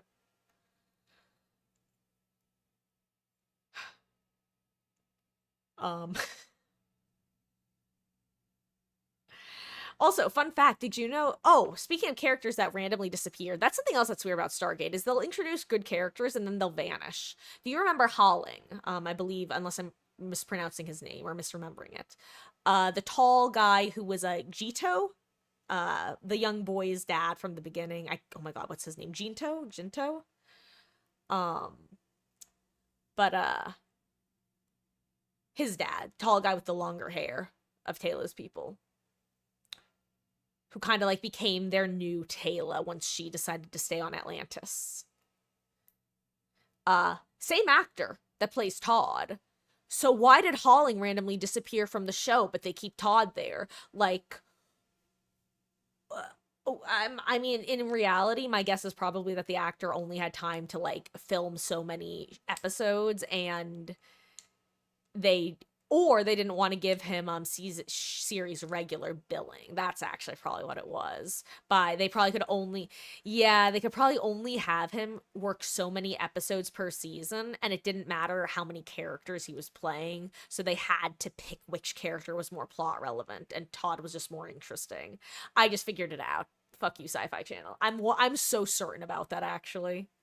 That's 100% what it is, because then they would have had to pay him more. I could be wrong. It could have also been a scheduling conflict but with the same outcome of can only do one character or the other. But let's see.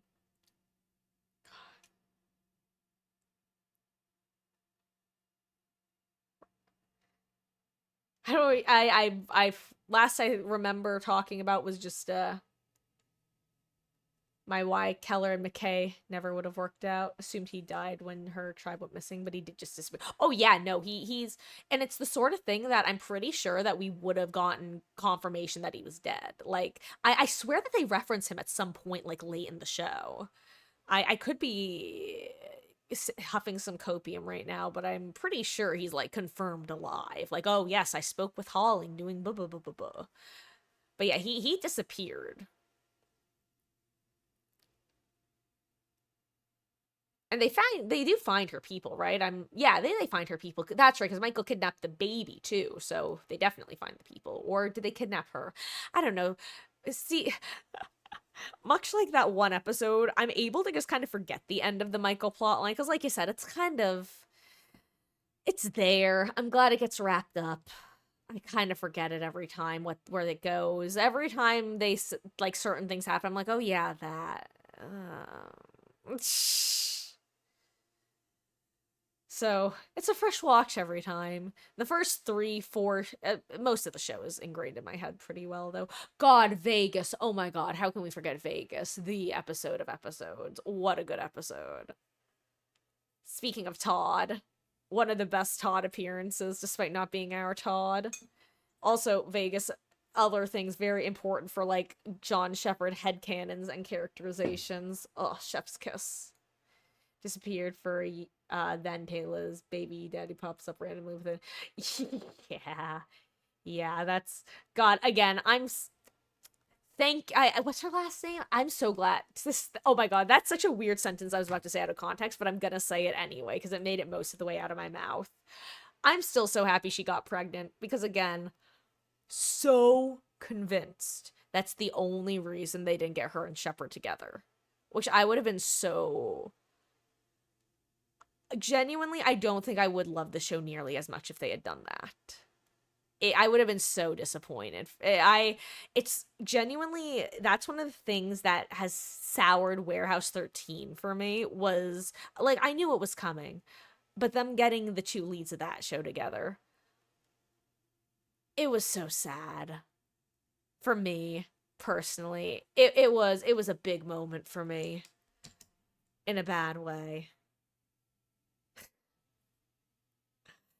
And the worst part to me is that the two actors for that show did not want it to happen.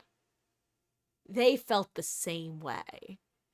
And I can tell you, because I saw them at a couple San Diego Comic Cons a couple years in a row, and I can remember one of the years they were asked about whether they think that they would get together, and I forget the exact answer, but it was something along the lines of, no, they would hate that. They're never gonna get together. They see each other like brother and sister. And I knew they were gonna end up together, but that line gave me so much hope because I don't know. I just they were my dream for like the platonic, just finally committing to the platonic male female leads. I just wanted it so badly with that show because that show was so I loved that show so much. It was so important to me in so many different ways. Oh my God. Like ever I love that show so much, and it would have just been so it would have been a perfect finale for me personally. You love like I know, like I said, I knew they were gonna end up together because it was written as such, but it would have been the perfect show for me if they actually did stick to it platonically. It would have been I would have been so happy. Kind of like I said, how happy I was that they didn't go there with Shepard and Taylor. And I'm so glad they didn't. Because it would have been so sad. Saw them as platonic best friends who eventually turned into think we're just in love. Yeah. At the same time, I'm not gonna lie. Like I, uh, it's they worked well. Don't get me wrong. Like I'm not upset by it because I don't think it worked. Like with McKay and Keller, I think that's just a bad pair. With Micah and Pete, it's Pete, right? Oh my God, I've been trying to. It's been so long since I've watched that show that I'm not actually confident that if that's his name. Micah's such a distinct name. Um, but like I think they work great as like from a narrative standpoint it works. Like I said, I knew it was gonna happen when it was absolute copium thinking it wasn't gonna happen. But also one, like I said, I was so thirsty for that sort of platonic like content. Okay, it just was not happening in whatever year that was. I it's it would have just been just a rare treat. Two, the fact that the actors themselves said it, like I said, that got me huffing the copium. And three,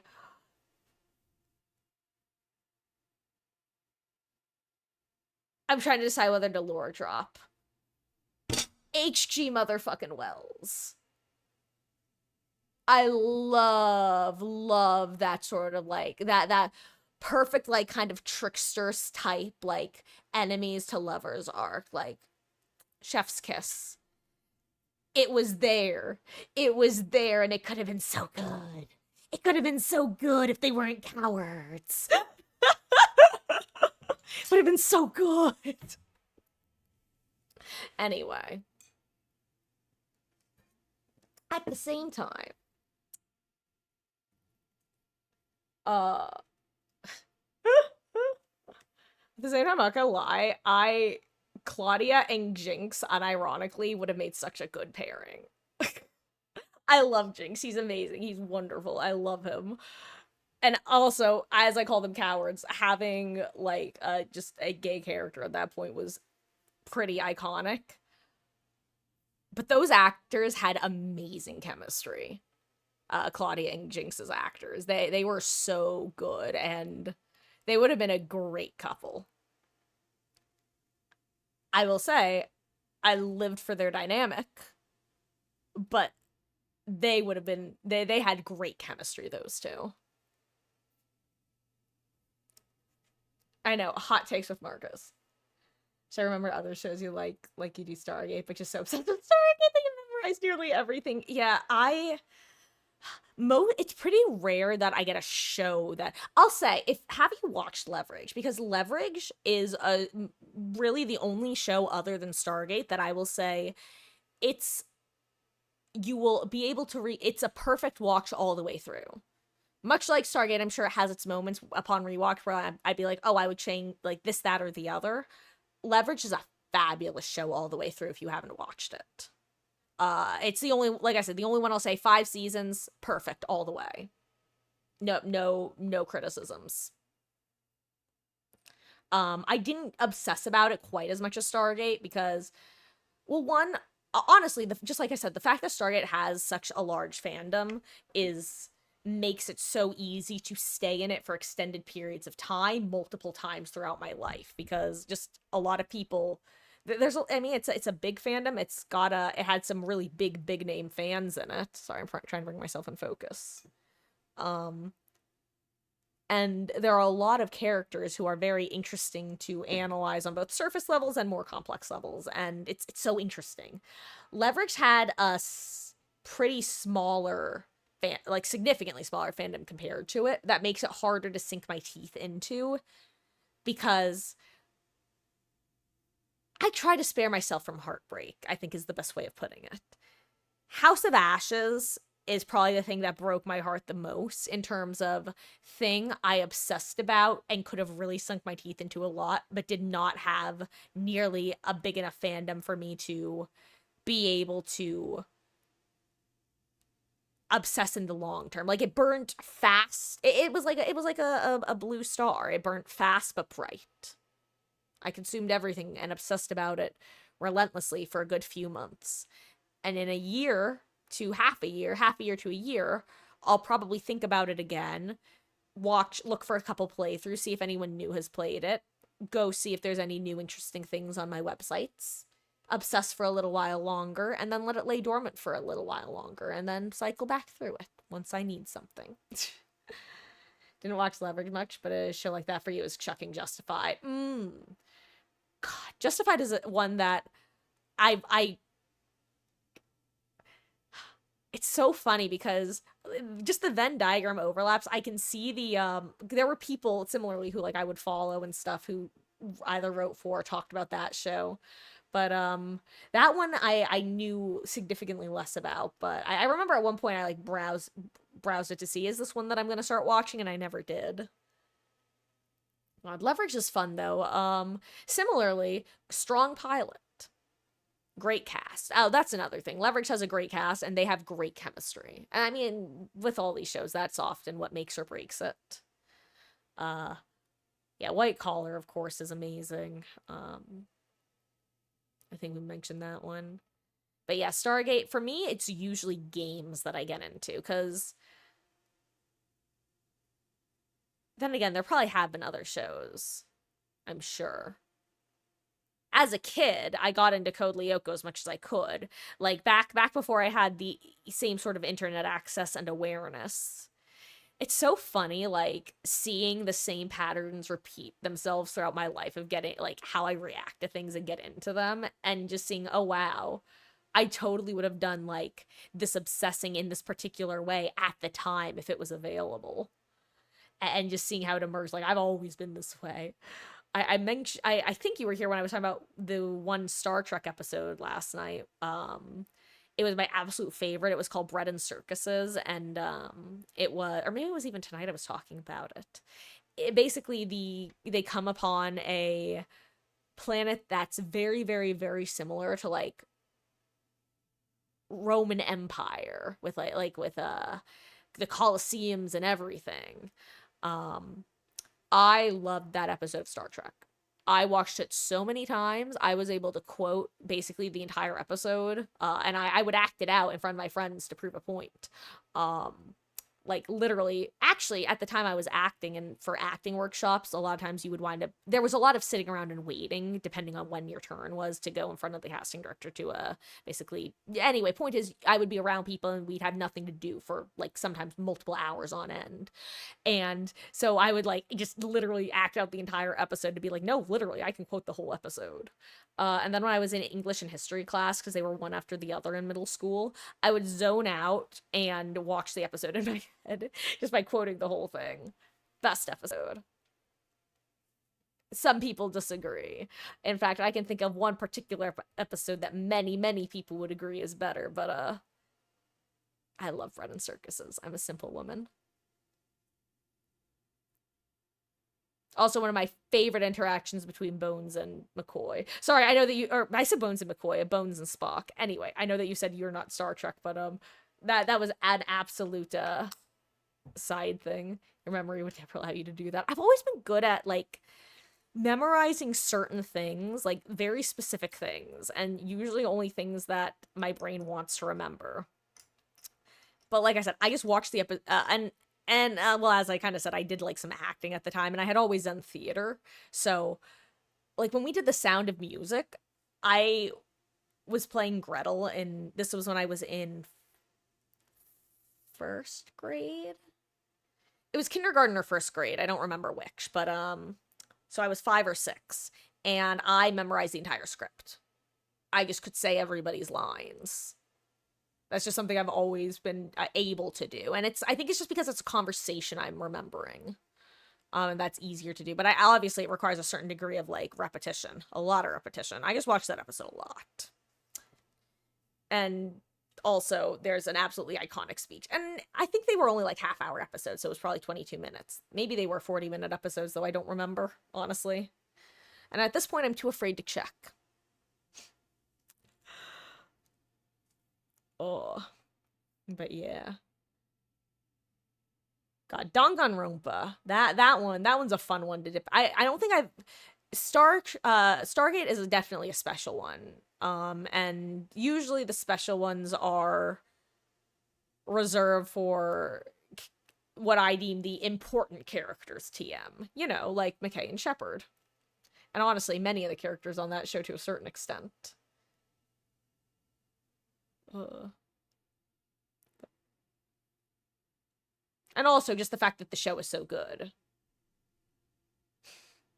I love it. It's just so enjoyable to watch. And that's what it comes down to is even when like there's certain parts of the story that kind of like make me roll my eyes, it's not like I'm not overall enjoying the experience. Like, yeah, we can move past this, but oh, it's so good. And yeah.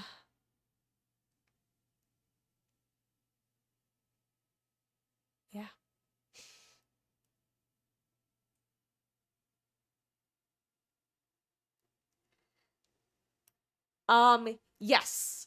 The one here, let me find the episode number for you.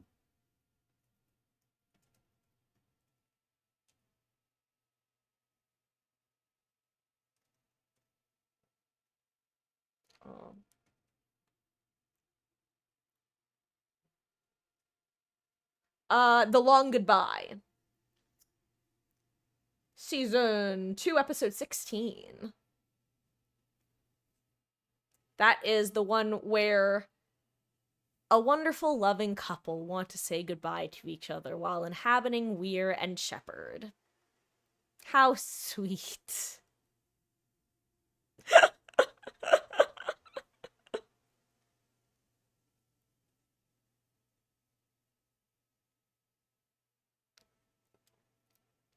And yeah, if you're curious what words I searched on Google to get the episode, I searched Stargate Possession Weir Shepherd.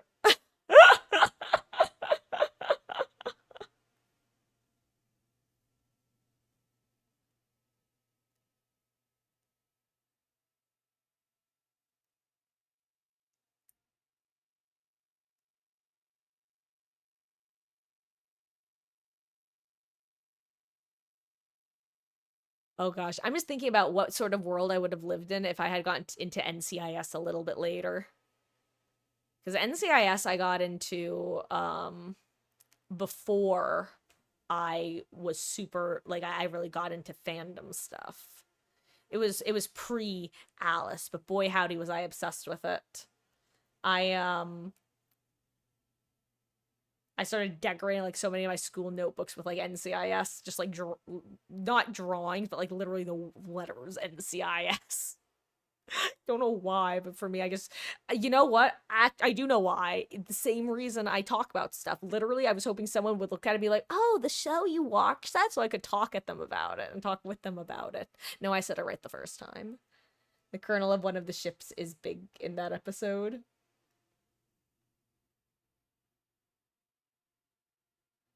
Um, wait, what's up? All right, wait, are we talking about the long goodbye or a different episode? Are we talking about Colonel Caldwell? I love Caldwell. Oh my gosh, and that's another thing, by the way, that I really like about Stargate. And there's another show as well that I'm currently blanking on, but there's I love that the authority figures are never that annoying obstacle. Even characters like Caldwell who and Woolsey, who come off a little bit like, oh, are you gonna be that like person who's just gonna be saying no for the sake of no because we need it for the plot? But then they're not. It's like, oh, okay, you've just got kind of a chip on your shoulder, but you're like we can rely on you, Caldwell. And Woolsey, oh my god, I fucking love Woolsey. I just bumped my elbow on the table. Weir is my favorite. Woolsey is my second. I love Carter. But she was good for one season. She had she did not overstay her welcome. We could have had her for another half season. I love Woolsey. He's such a good character. You liked NCIS when you were young? Oh yeah, no, I stopped watching before Ziva died. She didn't die until like season like I have no idea. I think it was like I don't even know how long the show went on for. Way too long. I watched like the first 5 to 7 seasons or so. He's such a good character. I love him so much. He was such a surprise, like a joy, a gem, a surprise. I'm trying to find the right words. You know what I'm saying though? Like, you think he's gonna be something, you kind of go, oh, wait a second.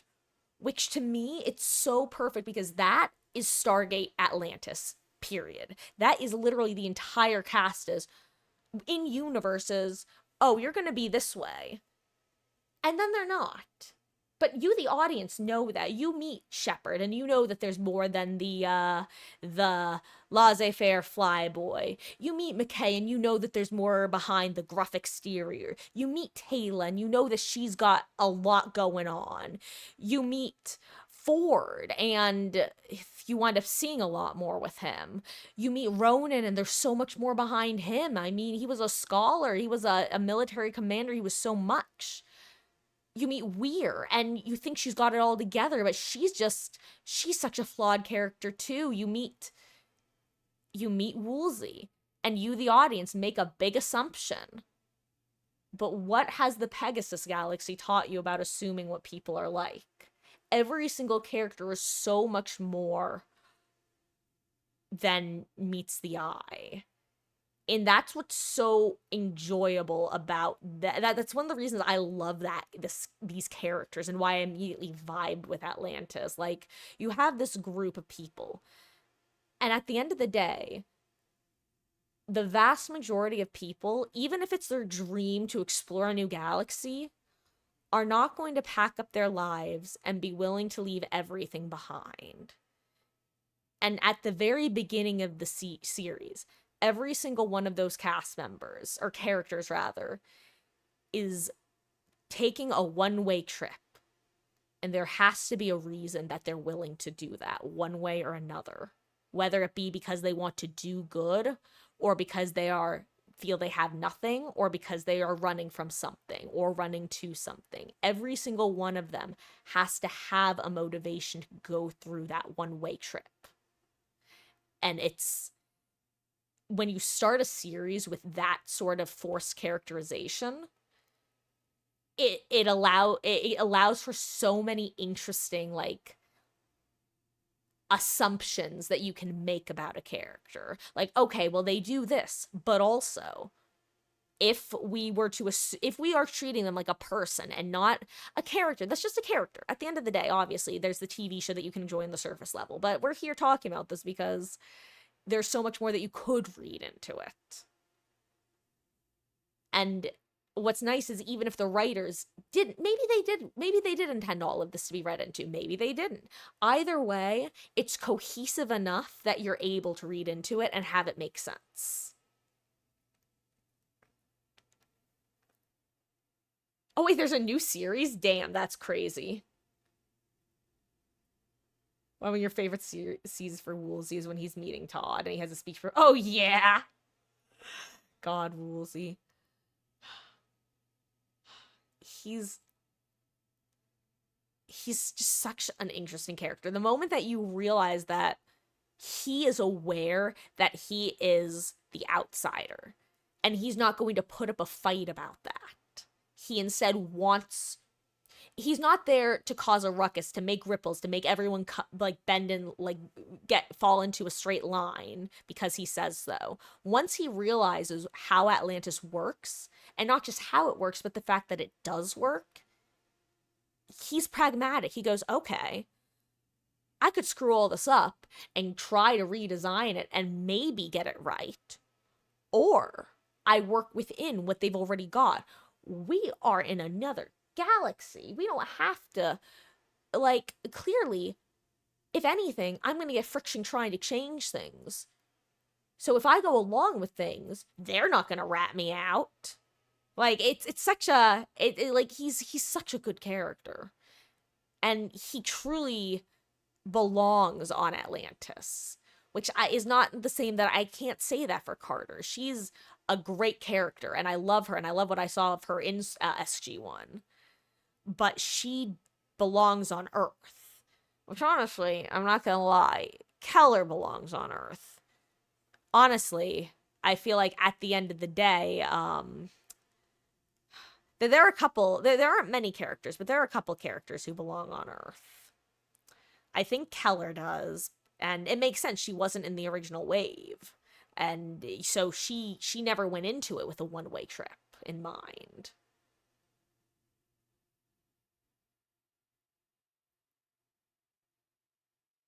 Anyway,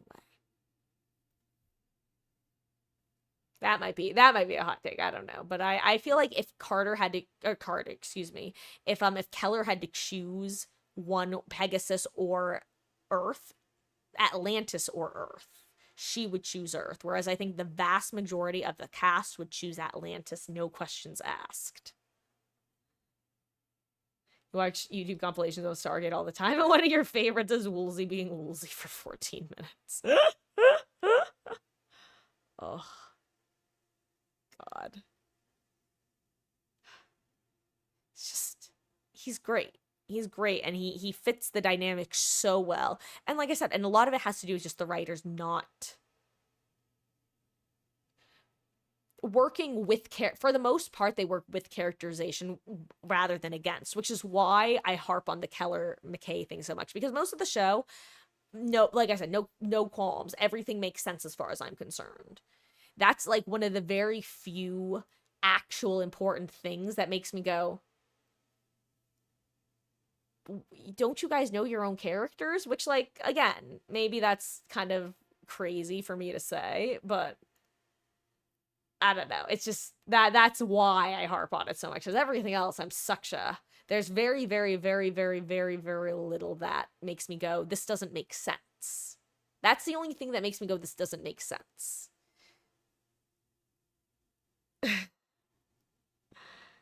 Keller want to be replaced instantly. Yeah, yeah. I'm glad. Here's the thing. I'm glad that Keller is a character. I am so glad. I'm glad that she wasn't Katie Brown 2.0. She has agency, and if she was Katie Brown 2.0, I wouldn't have an opinion on whether she belonged on Earth or Atlantis. I don't even remember if Katie Brown was in the original wave or not, because I only remember her as of season 2. That is so I'm glad that Keller is a character. I'm sure part of that is the actress, who is, I mean, she's is who she is. I mean, Jewel, I can't remember her last name, but I mean, she was on Firefly. She's, even if they gave her a very bland character, I think that she would have been able to make Keller a character, which is good. But I think that, I don't know. It's just I'm glad we never had to see them get married, I think is a good way of putting it.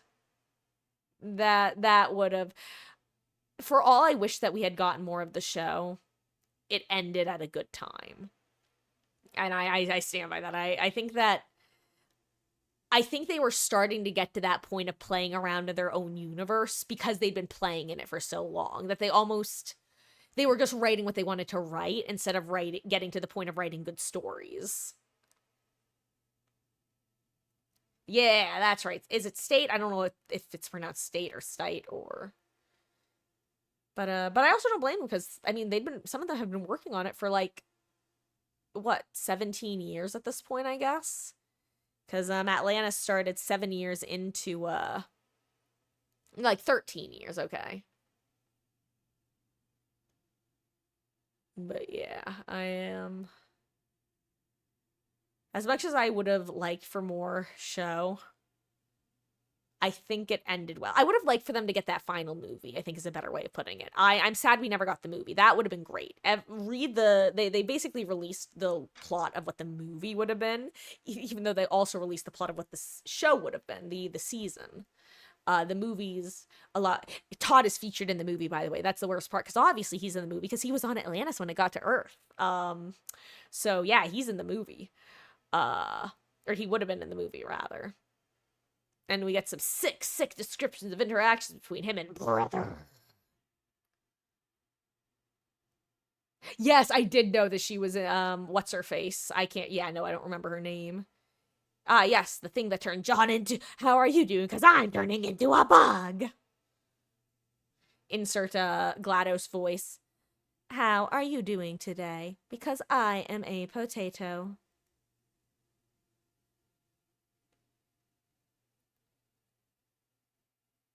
God, gotta love Canada. Just yeah. Sometimes you don't have to hear the aboats to know that a show is shot in Vancouver. You just got to see the same cast and the same cast again. The Doctor Who effect, if you will.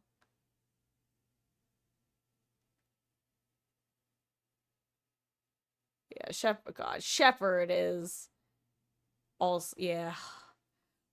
That's another great episode, by the way, that Mist episode where they all get back to Earth, but then in reality they've actually just been like dying on a planet in some mist. And it takes you a while to catch on to the fact that they're like all in, that Taylor and Shepherd are in one bubble together, and then Rodney's in his own and Elizabeth's in her own. That was a cool one. Gave a lot of information on Shepherd's character. God, the Shepherd McKay dynamic is genuinely one of my favorite dynamics in general, though. I will never get tired of that. Speaking of, like, kind of the McKay Zelenka dynamic, but on crack. because boy howdy is Rodney quick to make assumptions, and boy howdy does John Shepard love proving people wrong. John Shepard loves living in the place between. He loves, as far as I'm concerned, obviously, I feel the need to always put disclaimers of, I know that this is purely my interpretation and not literally canon, but also, as far as I'm concerned, it's my canon. Whenever I watch the show, this is the lens I watch it through. John Shepard's favorite thing in the world, or at least top 10, along with Ferris wheels and long walks on the beach and flying, of course, is making you think that he is exactly what you want. Let me rephrase that. He likes creating a person in your head of who he is and making sure that what you think he is his design, while knowing that he's got one over on you and he is someone entirely different. He also loves proving people wrong once he's made people think that way about him. He's perfectly content to let them think one way, but if they try to then insult him because of their false assumptions for the narrative he's crafted, he's gonna make you into a fool. It was all his master plan. And you're the idiot who didn't see it. And when you have someone like that mixed with someone like McKay, it's such a fun dynamic. Especially when you take into account that they are both such lonely people in such different ways. And so unlikely to ever be willing to admit, even to themselves, how lonely they are. Because for totally different reasons, they've convinced their conscious selves that they're better off that way. And yet immediately grasp on to the first person who looks at the other and goes, I see you, and I don't find you unpalatable the way that other people do.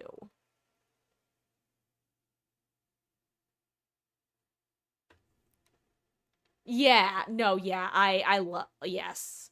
God, O'Neill, I think that if there were more characters in SG1 that let's put it this way, I love O'Neill. He is the one character from SG1 that I immediately latched on to. I love all the other characters as well. Oh my god, Daniel Jackson is probably my favorite character of the SG1 characters that I've seen, just for reference.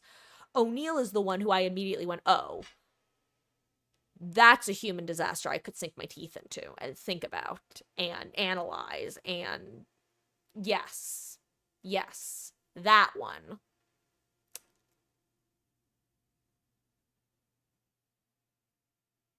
But Atlantis had like 80 of them. All willing to walk through that gate.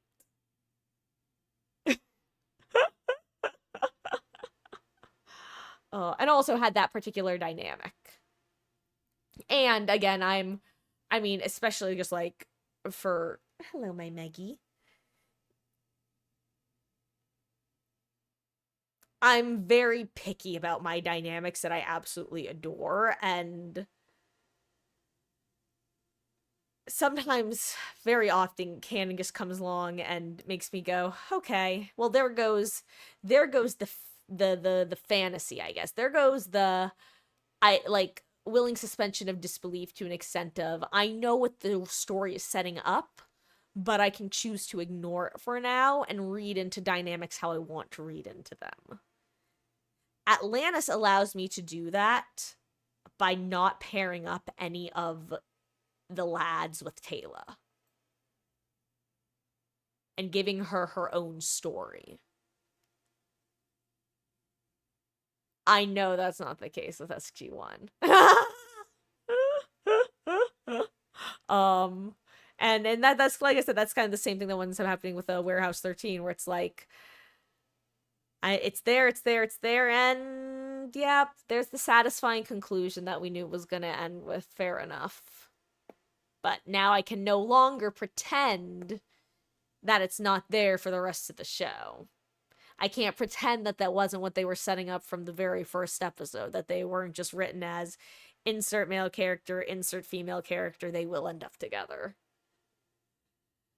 Like, I get it. It's narratively satisfying. That's why it's there. It just gets old. But also, I know that's a me problem, so, like, that's why I, am on the internet. Hello, Hyeli. Both of my kitties are here now. Same with Daniel, but Jack and Shep are so relatable. Yeah. Ugh. Oh my gosh, my eye is itchy. Yeah. Yeah. Yeah. O'Neill is, yeah, I love his character. It's actually funny because like I said, despite having not watched SG1 all the way through, like I said, I've watched somewhere between 10 to 20 episodes.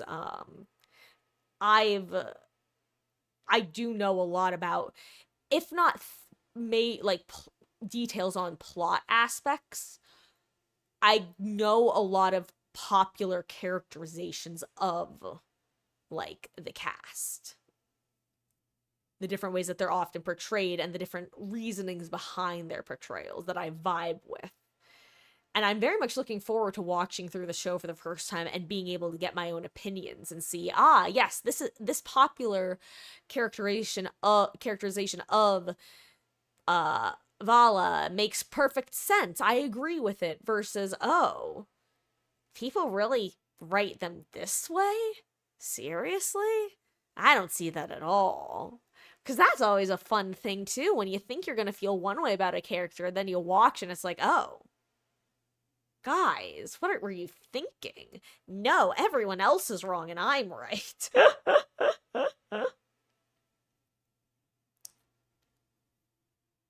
um so the Ori I've seen some of, but I'm mainly I've read mainly about them because I got super interested in their lore because they showed up. Let's put it this way, I've read a good number of stories where like Earth basically gets destroyed and SG1 falls back to Atlantis as like an outpost because the Milky Way galaxy has basically gotten taken. I'm like, okay, what the fuck are these Ori? I gotta read up on these guys. So I know a lot about them, but I haven't seen much of them. Um Jonas Quinn. Yes, but no. I know that name. I don't know how much I know of him, but I recognize the name. I don't remember anything about him. It's possible I've seen some episodes, but it's also definitely possible that I've just like either read summaries that he was in or read stories that he was a character in or that sort of thing. I definitely recognize the name.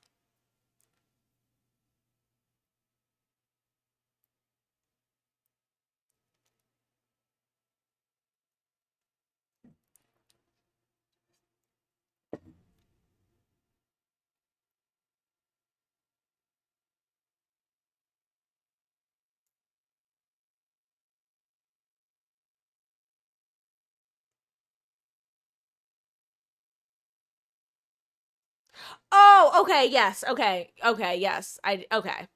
That's right. Okay.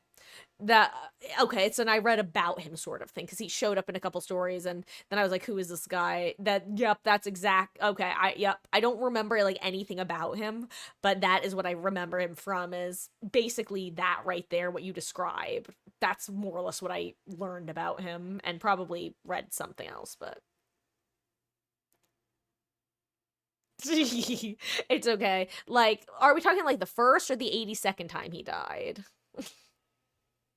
Wait, has he ascended yet? How many times has he ascended?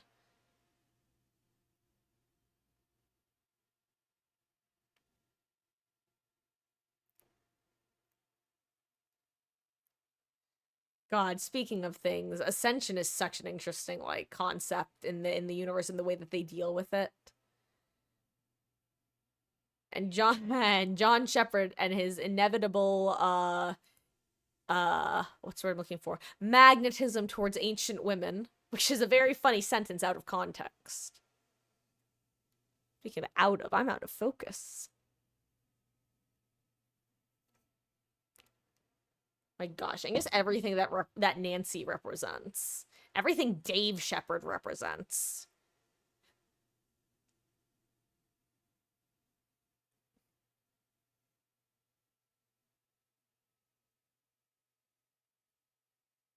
God, John Shepard, just Shepard's entire background having been like the fact that he's the son of a wealthy businessman who wanted him to take over the family company and he's the heir and he just wanted to fly and he went and did that.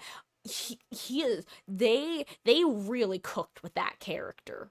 They cooked so hard. You could not write a better backstory like in a like oh, that is such a good background for that character because it's not expected but it fits so well and like I've said before, it's one of the best parts about that show is just going along having your like at least for me the characterizations that I started creating when they add stuff like that, it fits perfect and it's like yes, thank you. So we are supposed to be reading at least something into this sort of character. He's shady about his past, but for weird, for like unexpected reason. And it's like, he's,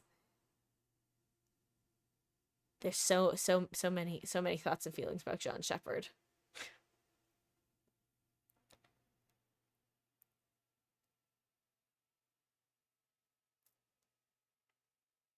God, I mean, hell, like I, I will say sometimes there are some things about the show that I'm like, God, was that canon or was that just something that shows up in a lot of fics or was that just something that showed up in one fic that I've read so many times over the years that it's just ingrained in my brain as canon? Because, like, there was one quote in my head right now that I genuinely could not tell you if it was in the show or not, but as far as I'm concerned, it's canon. I'm pretty sure it was. Him talk, I think it was when Ronan meets Nancy as his ex-wife, and Shepard says something along the lines of, it's the one, marrying her was the one thing I did right in his eyes. Or that, something like that. Like, that's one of those things where if it's not canon, it may as well be. Because, yeah. I'm pretty sure it was, though.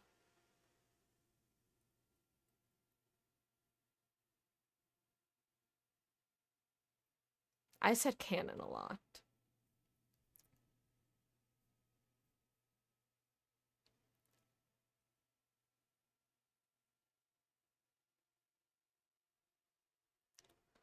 Also, I just swiped over. How are there like 14 people lurking right now? Like, y'all have to be AFK. There's no way you're here listening to me talk about this degenerate nonsense. I'm not talking about your half, by the way, Alex. I'm just talking about the fact that I know I'm having flashbacks to being back in college and being like, damn, I can't believe we can talk about this here. Yo. Honestly, perfect timing because I was just thinking the exact same thing. I was like, I love talking about this and could keep going, which is why I have to stop right now. Oh, thank you for hanging out, both pre Stargate and post Stargate. A wonderful evening, and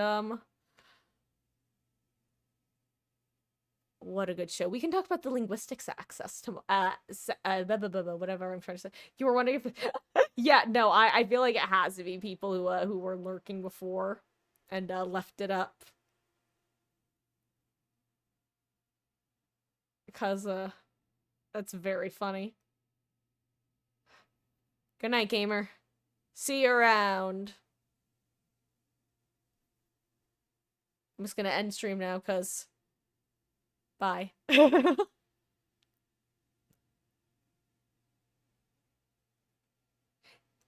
I get it. Yeah.